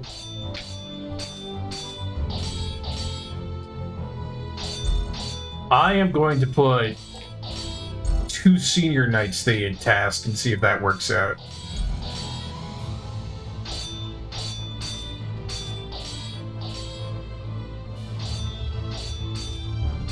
Nice! I got it. I was a little bit worried about that, but I kind of felt like if I did senior knights, we would be in good hands. There's no hope beyond this door. It's already taken by the Imperial soldiers. Use the stairs on the right to go around and take this with you. Look at all these auras! It's so cool. I mean, I don't really think I have anything that works with light aura, but it's a lot of good stuff that's going to be very useful in the future. Oh, that guy just hanging over there. Yo, how you doing, man? Oh, you know, just hanging. Flash armor. I take it back, I actually do have defensive stuff for light. And shadow suit. As much as I want to give that stuff to Callus, I feel like I should give it to Gibari. I mean, his defense has been kind of suffering for a while, so it'd be kind of mean if I didn't give him something good to defend himself with. Yeah, look at that flash armor. Oh, damn. It's good stuff. Give him a shadow suit as well. And yeah, I guess light aura would be a good follow-up to that, but I need more light armor and stuff like that. Dragon statue is made of jade. Truly a work of art and a perfect complement to the glorious castle Elnath. Neat!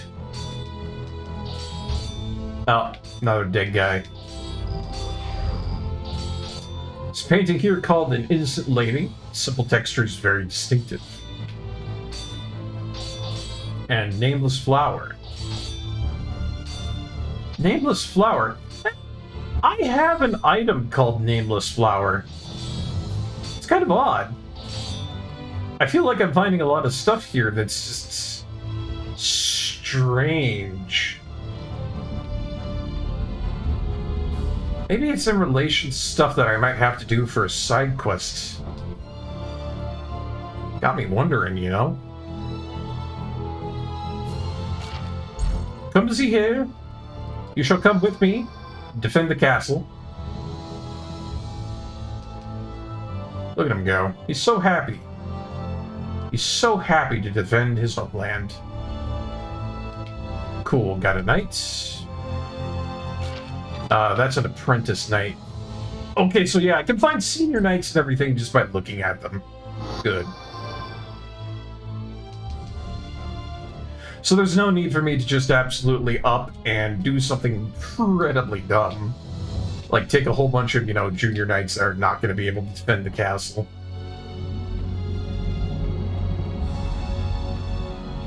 Good, good, good.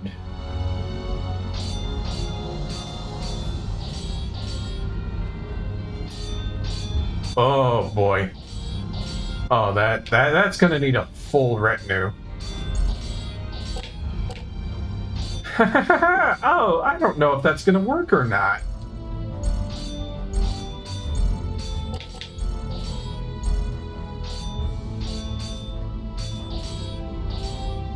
We good? Phew, we good. Okay. Literally didn't think that was going to work in my favor.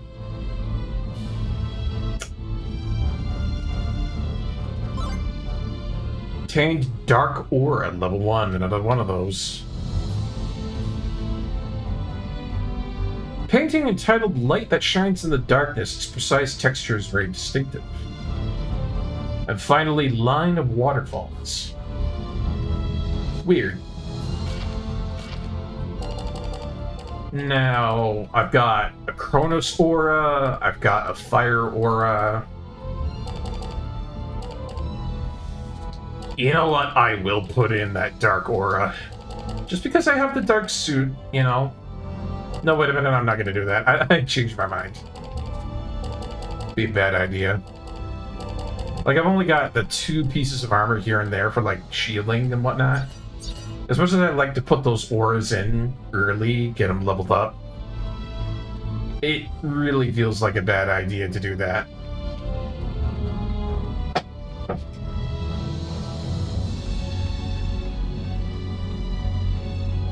Now then, let's go back and find some more knights, just to make sure I've got everybody I need in this. Okay, you're an apprentice knight. You're a senior knight, absolutely wonderful, come with me.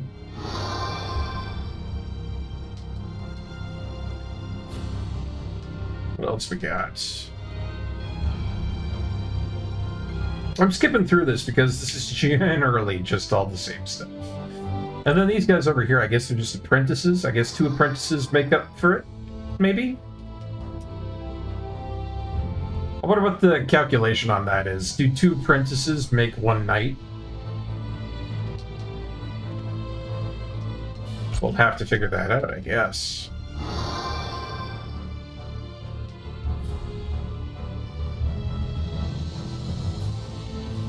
So I don't think we're going to get any more after this stretch. We pretty much recruited the entirety of the Diadem Knights. Oh, no, there's one more. Oh, and it's a Squire. Not that I don't dislike you, Mr. Squire, but...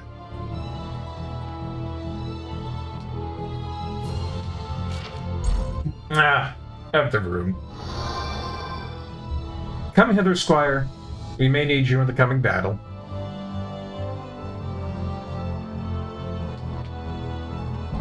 Not that I'm really all that fond of the composition of the party makeup of the knights we just got, but yeah, I'm sure they're going to be useful. Fingers crossed, if anything. Oh boy. Yeah, send everybody out and hope to God that works.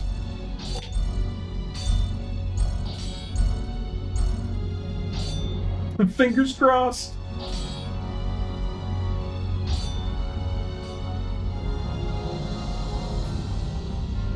And, wow, we actually got it. I really didn't think it was going to work out in our favor. Must be other knights struggling up ahead. Please go to them. I'll give you this. Aqua Aura, level 1. That will actually be useful. Considering the fact that all the armor that I've got in here for Gadari is pretty much Aqua type. Yeah. That will do. What about these paintings? He who thinks ahead, distinctive flowing texture. What else we got? To a sinner. This one over here, Sea of Clouds. Metropolis. With light yell level 1. Well, a lot of distinctive, interesting magnets that we've picked up throughout the entire castle. But we've got another ad break coming on up, folks. When we come back from the ad break, we're going to see about this this guy up here and the blockage in the way here, and possibly this door over here to the right. See what that's all about. We'll be back in just a moment. We'll freshen up, and I will see you after the break. Stay tuned, folks.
Alright, welcome on back, everybody. Let's get back into some more Baten Kaitos.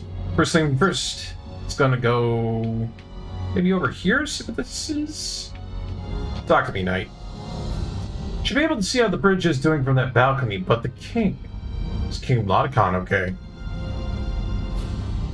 I don't know. Oh, we can trap the essence into pebble. We don't need a pebble. Still, I was kind of curious about how to get up there, but I guess we're going to the right. Oh, uh-oh.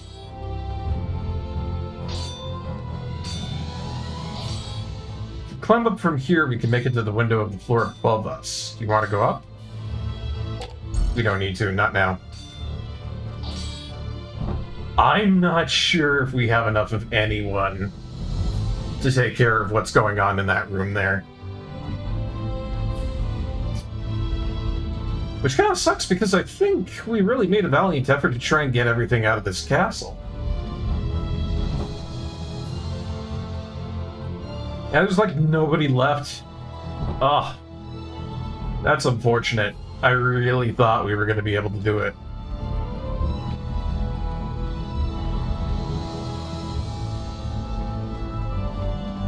It's too bad you can't get these guys here to come over and help you. It seems kind of odd that you can't do that. Oh well. It's fine if I take one L. Because yeah, I don't have anything.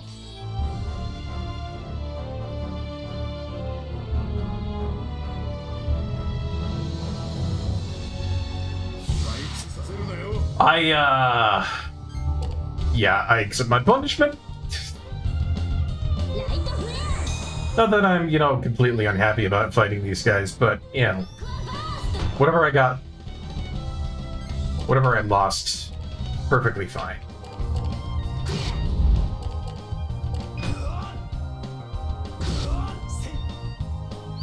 Besides, I think I'm pretty happy about the fact that I got a lot of auras out of those fights and so forth. And I think that's probably all you get from them, too. It's just all aura stuff.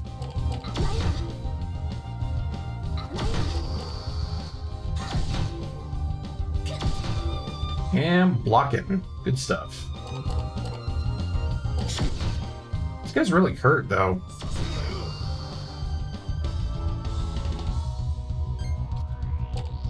Alright. Time to turn the tables. Let's do it.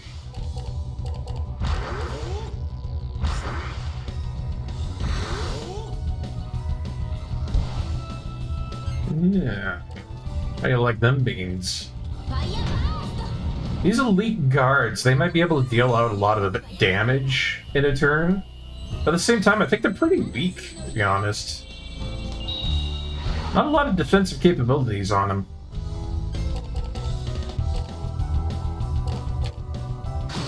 Speaking of which, say cheese. It's the only memory that's going to be of you anyways. And then it's going to be sold off into a shop. Like, how grim is that? And take a picture of your enemy and then you sell it. And then you kill him. Ah, boy.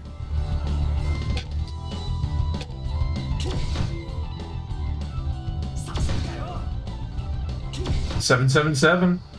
Good defense. Now, what you do here? I guess I'll proceed like this.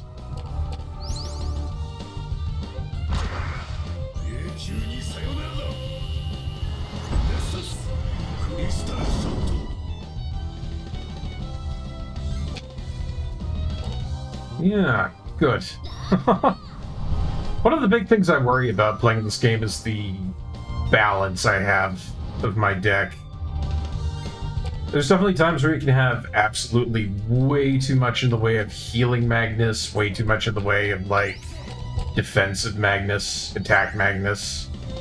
It can really screw you over if you're not being careful.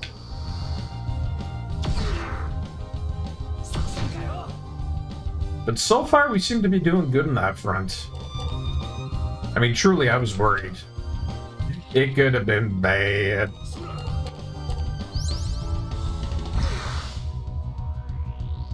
Alright, just need one more. We'll be good to go.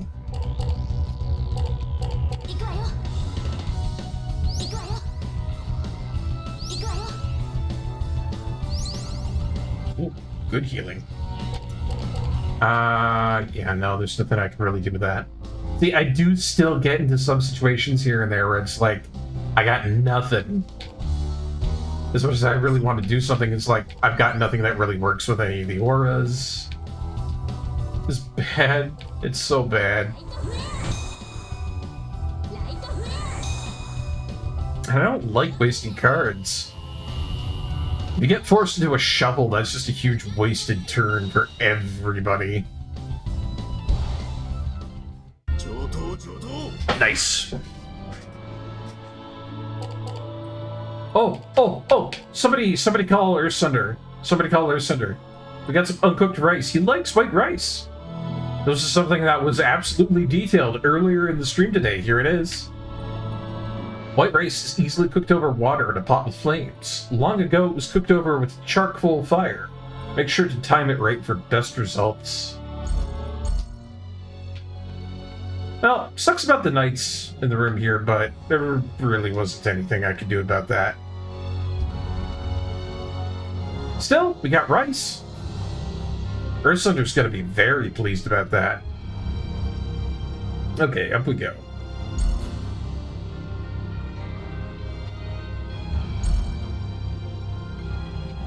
Oh, wait a minute. Oh, right. That was upstairs because the body wasn't there. Okay. Yeah, Barkeep wasn't thinking about it. A lot of bodies strewn about. It's a pretty grim situation, you know? Really does feel like we're in a war. It's not great.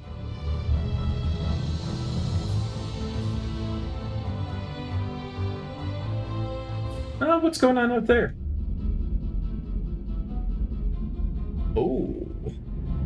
Oh, hello. What do we got going on here? どうやら国王たちも無事みたいだな。お、竜斗のやつもいるぞ。Sure is. バカだなあいつ。こんなところにまで首を突っ込んでどうしようってんだ。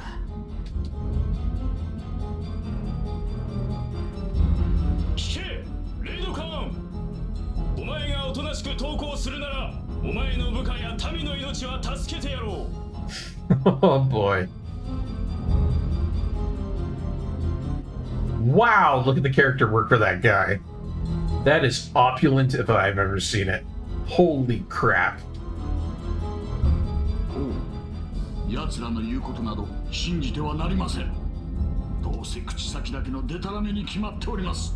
And he's right to say that, you know, the Empire is very much treacherous. Thank you for being sensible here, Head Knight. I feel vindicated. 出てこなければ、お前の国も、お前の国の民もおしまいだぞ。我が帝国はディアデムに対し宣戦布告する。お前たちの卑怯な奇襲作戦を阻止するためにな。Wow. Bold words. あいつら、大義名分さえあれば、よし、出るぞ。So I gotta be curious about this here, because, you know, Ludicon here, he's been made up to be like this super strong, absolutely incredible blade wielder. I want to see how good he is.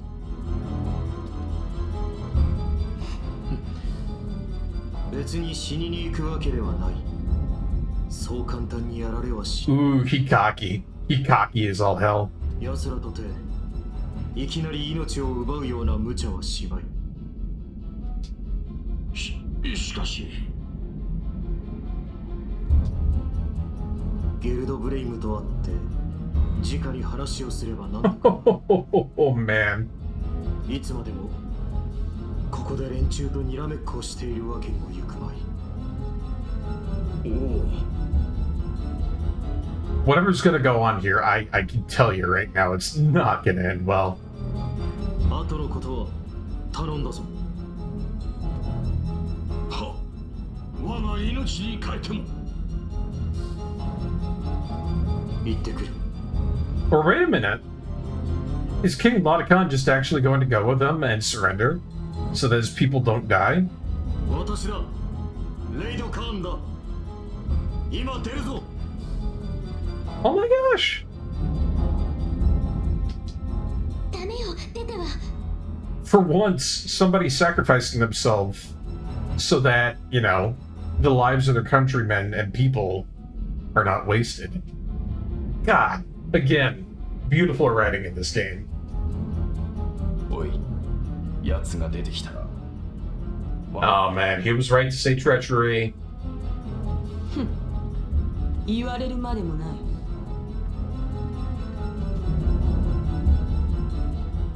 さあ、来たぞ。 Oh yeah, this ain't gonna end well. This ain't gonna end well. 手を引かせろ。 Oh no no no. 手。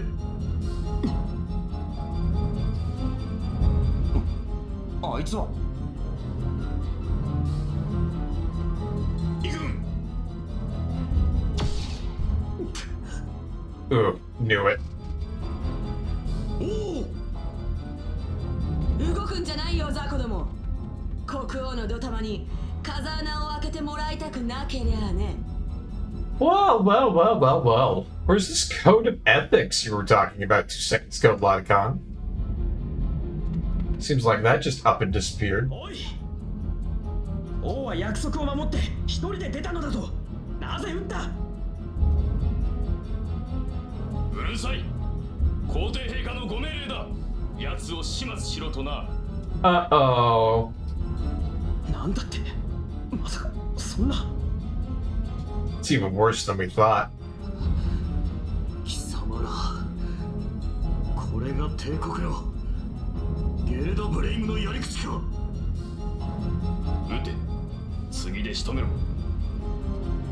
はいよ。やめろ！ Oh my gosh. We came all this way just to see the death of King Lotacon. わざと急所を外してるな。ちょっとあいつにも歌わせてやらないとね。これで。 And she's a sadist. Holy crap. さあ、次はどこがいいかね。 Wow. 貴様。そら、次はどこかな。 Yeah. Yeah. Yes. Yes. Yes. Oh, perfect. ここから先は俺たちが相手になってやろう。 See, and we can totally do that because we have wings. It makes sense. Oh, I love it. Ooh, this is about to get weird though. お前、まさかあのイカレジジイの。 Never fought these types before. And then I think Liud is about to betray the Empire entirely. What a character development. へえ、こりゃ面白い。こんなとこで再会するとはついてる。お楽しみが増えたよ。前回はうまく逃げられたけど、今度はそうはいかないよ。 And we somehow know each other. Interesting. それはこっちのセリフだ。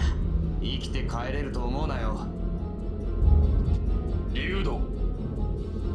貴様帝国にゲルドブレイム皇帝のご意志に立てつき、同胞に銃を向けるというのだな。ふん、ついに反逆者にまで落ちぶれたか。これでも貴様は終わりだ。 Oh yeah, he's totally branded as a traitor over there now. Oh, って立つ者を it's gonna suck for him. 記者とは呼ばない。ほざけ、バカめ。クズの仲間は所詮クズ。ゲロウもろとも始末してやる。やれ。任せな。 Alright, but you probably shouldn't do that. I'm pretty freaking formidable. I take it back. Holy crap, look at that thing. Oh man, I take it back. さあ行くよお前たち。地獄でダンスとシャレ込もうじゃないか。 Jeez, I thought I was just gonna be fighting the girl. That thing is massive. Oh boy.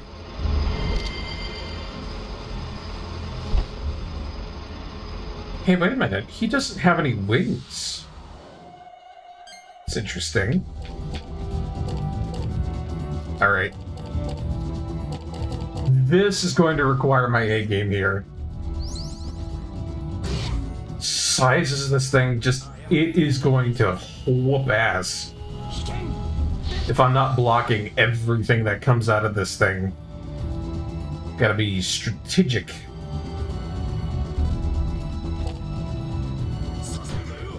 Plus, it's making me go and do stuff on the fly as well. Like, I have no idea how this Liu guy actually works. I'll just have to see how he's, you know, set up. Oh, this is... Oh, this guy has some strange stuff going on.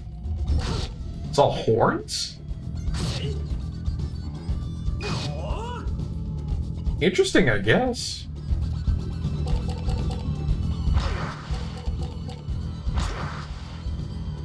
Had a great start to the fight so far. Getting a whole bunch of attack magnets out there. Good stuff.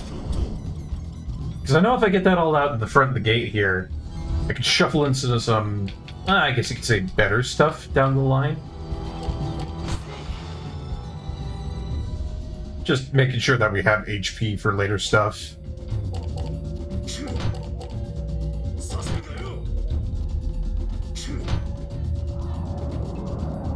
So I'm feeling good about it so far. Might be able to make it out of this alive.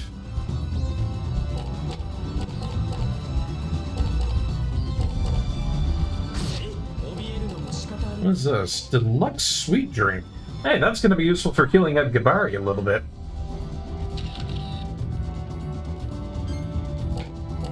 Let's see.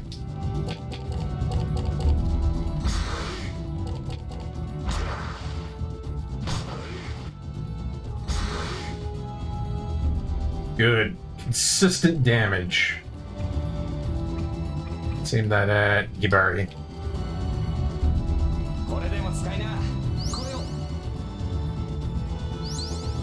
Healy Bobili!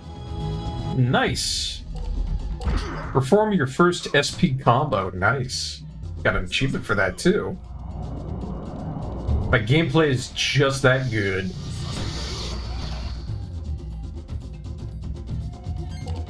Alright. Oop, that actually looks really cool. Concerto. Let's fire it off.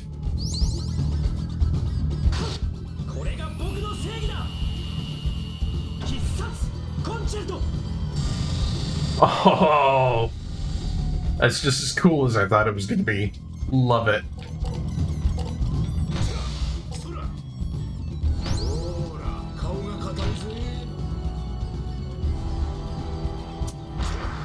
Jeez, you get a guard against every single attack and put it out there? Like, give a man a break. Goddamn. Oh, what's it doing? Oh. Not happy about what it just did there.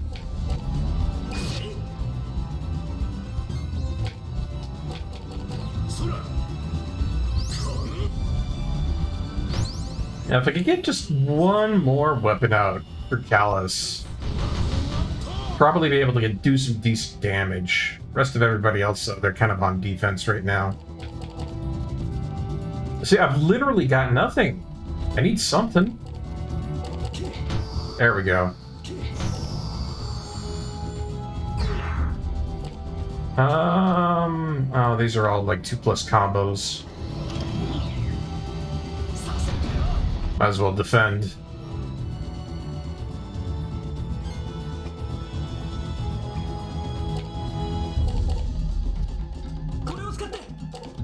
Well, probably good enough for that. I know.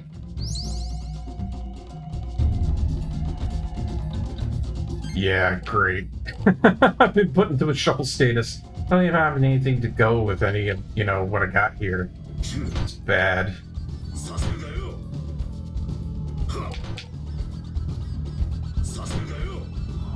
Just one attack Magnus for Callus, please. That's all I'm asking. All I'm asking for.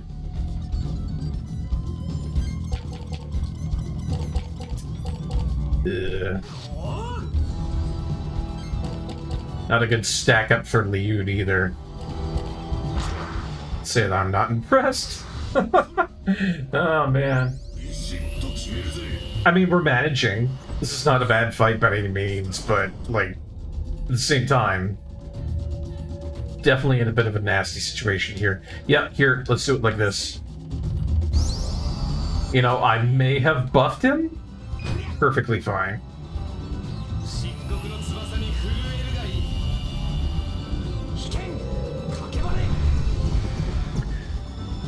What do you mean 12 damage? What? Seriously? I am a little bit annoyed about that. I would have expected just way more than what I got out of that. Oh boy. Alright.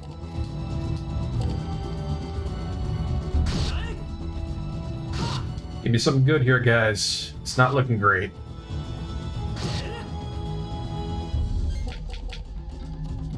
Doesn't exactly help that they sprung a character at me out of nowhere. What's a short sword doing in my retinue?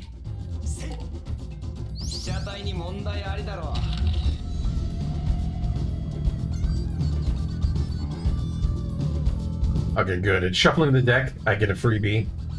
They get a freebie. Ah, it's not perfect.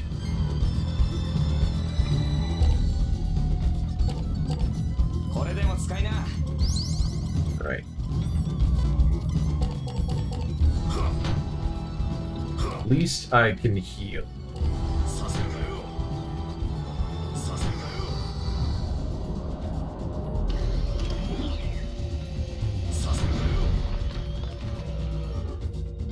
Yeah, I'm gonna need something way better than this. Just this stupid thing just keeps coming at me.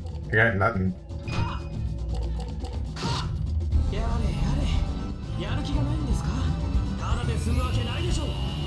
Well, that actually comes with a caption.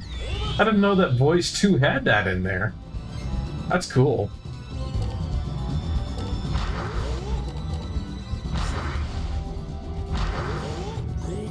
Oh man, 1, 2, 3, 4. It's gonna be a good hit. Yeah.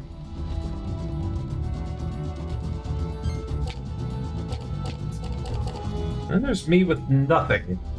God. Okay, there, yeah. Please, by all means, let me get rid of this deck. Shuffle me out. Because I have had nothing for the past couple of turns.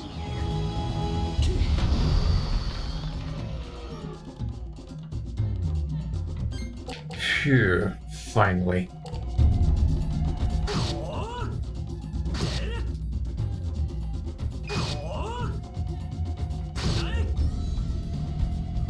Man, am I even denting this thing?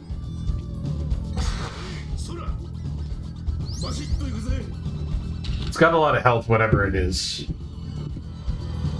Because I feel like I've been chipping at this thing for quite a while now. And I've just had, like, no purchase on it.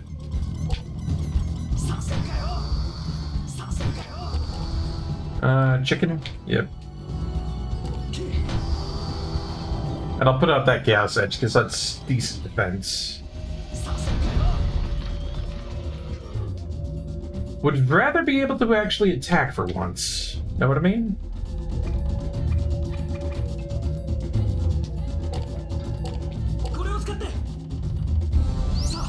Alright, good stuff. Leon's got my back. I've got a good setup. It's looking good. Though Gavari's gonna have to shuffle now, and, well, he should be fine.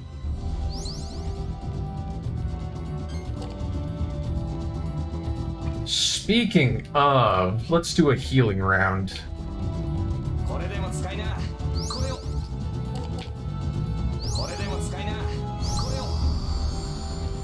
That attack increase is actually going to be really great for him, too. Uh-oh. Uh-oh. Uh-oh. Oh, this is going to hurt. Ew. Not as bad as I thought it was going to be, but still.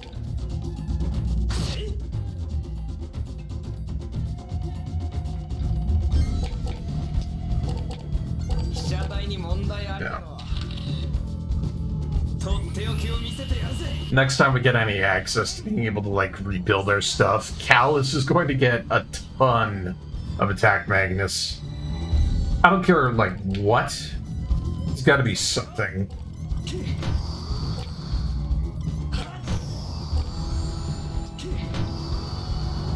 Because right now, where he is right now with that, it's not working out for me. He needs way more methods of attack. Bad deck draw on Liu too. That's just not good.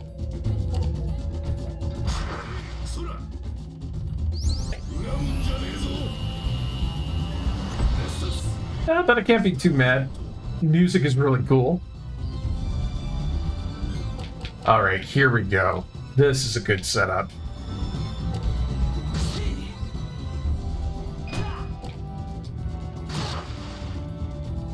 And whip him right in the face. Give him a good one. Nice. That was a good shot. Oh, and finally we got it. Like, I was really worried about that. It just kept going and going and going. It showed no signs of healing over. And that's terrifying in a fight where you usually know if you're going to be beating a boss or not. Like, they usually have some state where they're, like, leaning over, they look weak. That thing had no tells. Like, zero information about how that was going to go.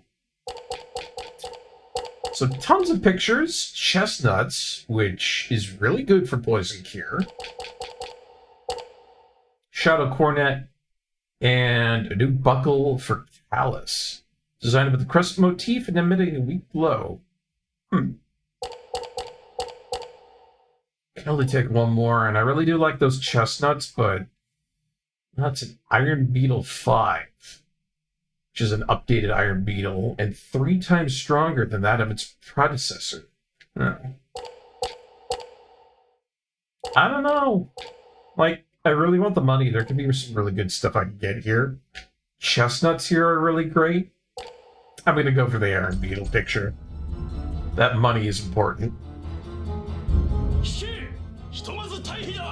Yeah, you better run away. I just blew up one of your biggest tanks. You better run out.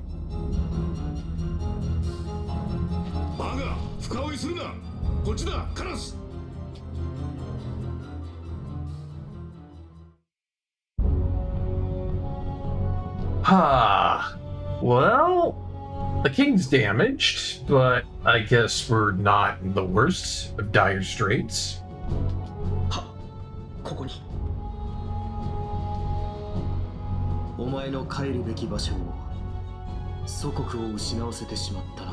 My man, you have literally been shot twice, and you're worrying about somebody else.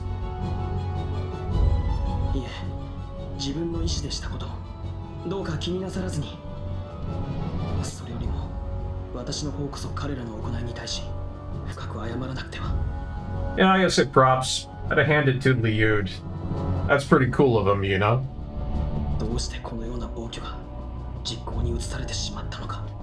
And I mean, given the circumstances, I would be in Liud's shoes too.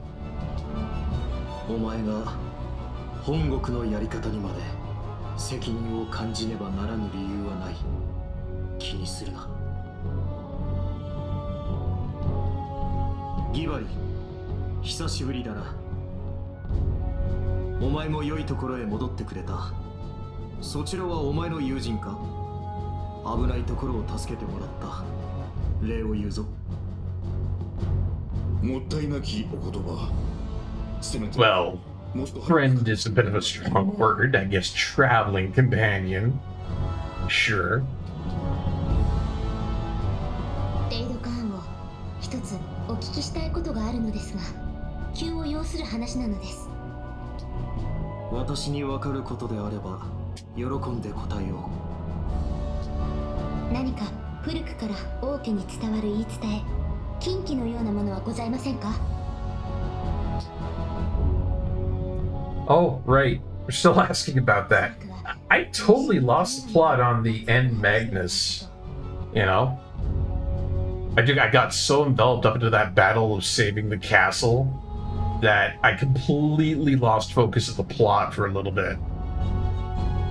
Still, I think that's pretty cool that a game can do that to you, you know? If they've got really good storytelling and really good gameplay that they suck you into the universe that well, and you totally forget about, like, the secondary or main plot, then they've done a good job. They've done a good job.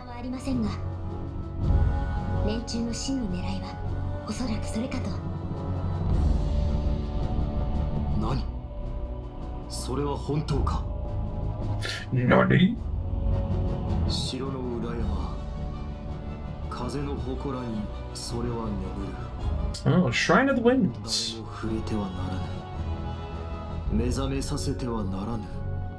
It seems like for how long ago Malpertio came to this entirety of the land and whatnot, there seem to be a lot of places that are still just absolutely cursed by that evil god's touch. はるか古に葬り去られ、閉ざされたる Just like the constant evil permeating. 我が一族に代々伝わる伝承だ。当主は祠を守り通し、次の代の者へ無事に渡さねばならぬ。 Oh, okay, so this whole protection thing has just been like a real thing of the royal family. それが我が一族の決まりなのだ。しかし、それもとうの昔に形骸化し、祠も今ではもう Oh, that can't be good. ことはなくなっている。 It's never good when a shrine gets eroded like that. That's bad news for everybody. まさか真実であったというのか。はい、間違いなく。同じようにサダルスードにも古い遺跡 Yeah, it happens, you know. People forget about stuff. Things get swept under the current. And then it comes right back to bite you when you least expect it. そこに封印されていた輝くマグナスがすでにゲルドブレイムの手に。封印されたマグナス、ゲルドブレイムがそれをとなると、のんびりしてはいられぬということか。 True. 騎士たちにはここを死守してもらわねばならない。ギバリ。わかりました。私がその祠とやらの様子を見てきます。頼む。それが何であれ、もし帝国の狙いが If I remember correctly, that shrine is really difficult to navigate too. としても奴らの手に渡すわけにはいかん。承知しました。 So as much as I want to go there, I do have a little bit of trepidation about going. 私も Just because I know it's a very complex puzzle area. 助かるぜ、シラ。 Oh, and is Callus gonna get roped into it too? オッケー、わかった。俺も行くよ。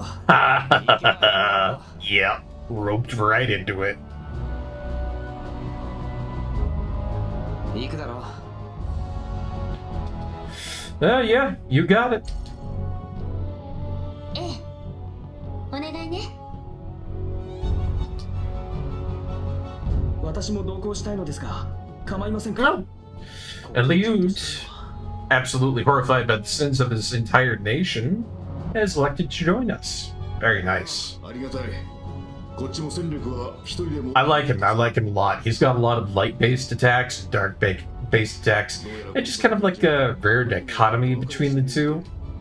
Most of his stuff is just kind of like that. 柱の裏に隠し Meanwhile, you got Callus over there. His stuff is usually like wind and darkness, I guess. の裏へつ Shella, she's more on the water side, I guess you could say. I think along with Gibari's stuff is always like wind and water. わかりました。祠を It gets a lot more diverse once you get further into the game. You start finding things that are diametrically opposed to the element that you'd think would be on a character. It's pretty interesting. みんな、何としてもここを死守してくれ。レイドカーン王を頼んだぞ。I mean, hopefully the king's gonna be okay. The guy got shot twice. Now, despite that, she did miss his vitals, but that's gonna be really painful for a while. よし、それで行くとしようぜ。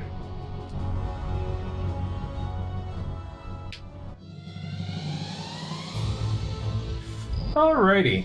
You know, I think I'm gonna go ahead and save it right on up there. And that is probably gonna be it for tonight, folks. Oh, thank you very much for coming on in tonight once again, ladies and gentlemen. I'm watching another stream of Baten Kaitos here at the tavern. Always do appreciate your patronage and your watching. I had myself a really fun evening tonight. I hope you guys enjoyed too. Not going to be raiding out tonight. I think that's just going to be it for tonight for us. I'll close up shop, and I'll see you on Friday, okay? Alright, as I usually say, look after your friends, look after your family, look after everybody important in your life. Make sure you got a roof over your head, food to eat, and make sure that you have enough knights on hand, because if you don't, well, you're probably getting into a situation where you're going to be attacked by the Empire, and nobody wants that. Alright, everybody, have a wonderful evening. This has been Barkeep, signing off.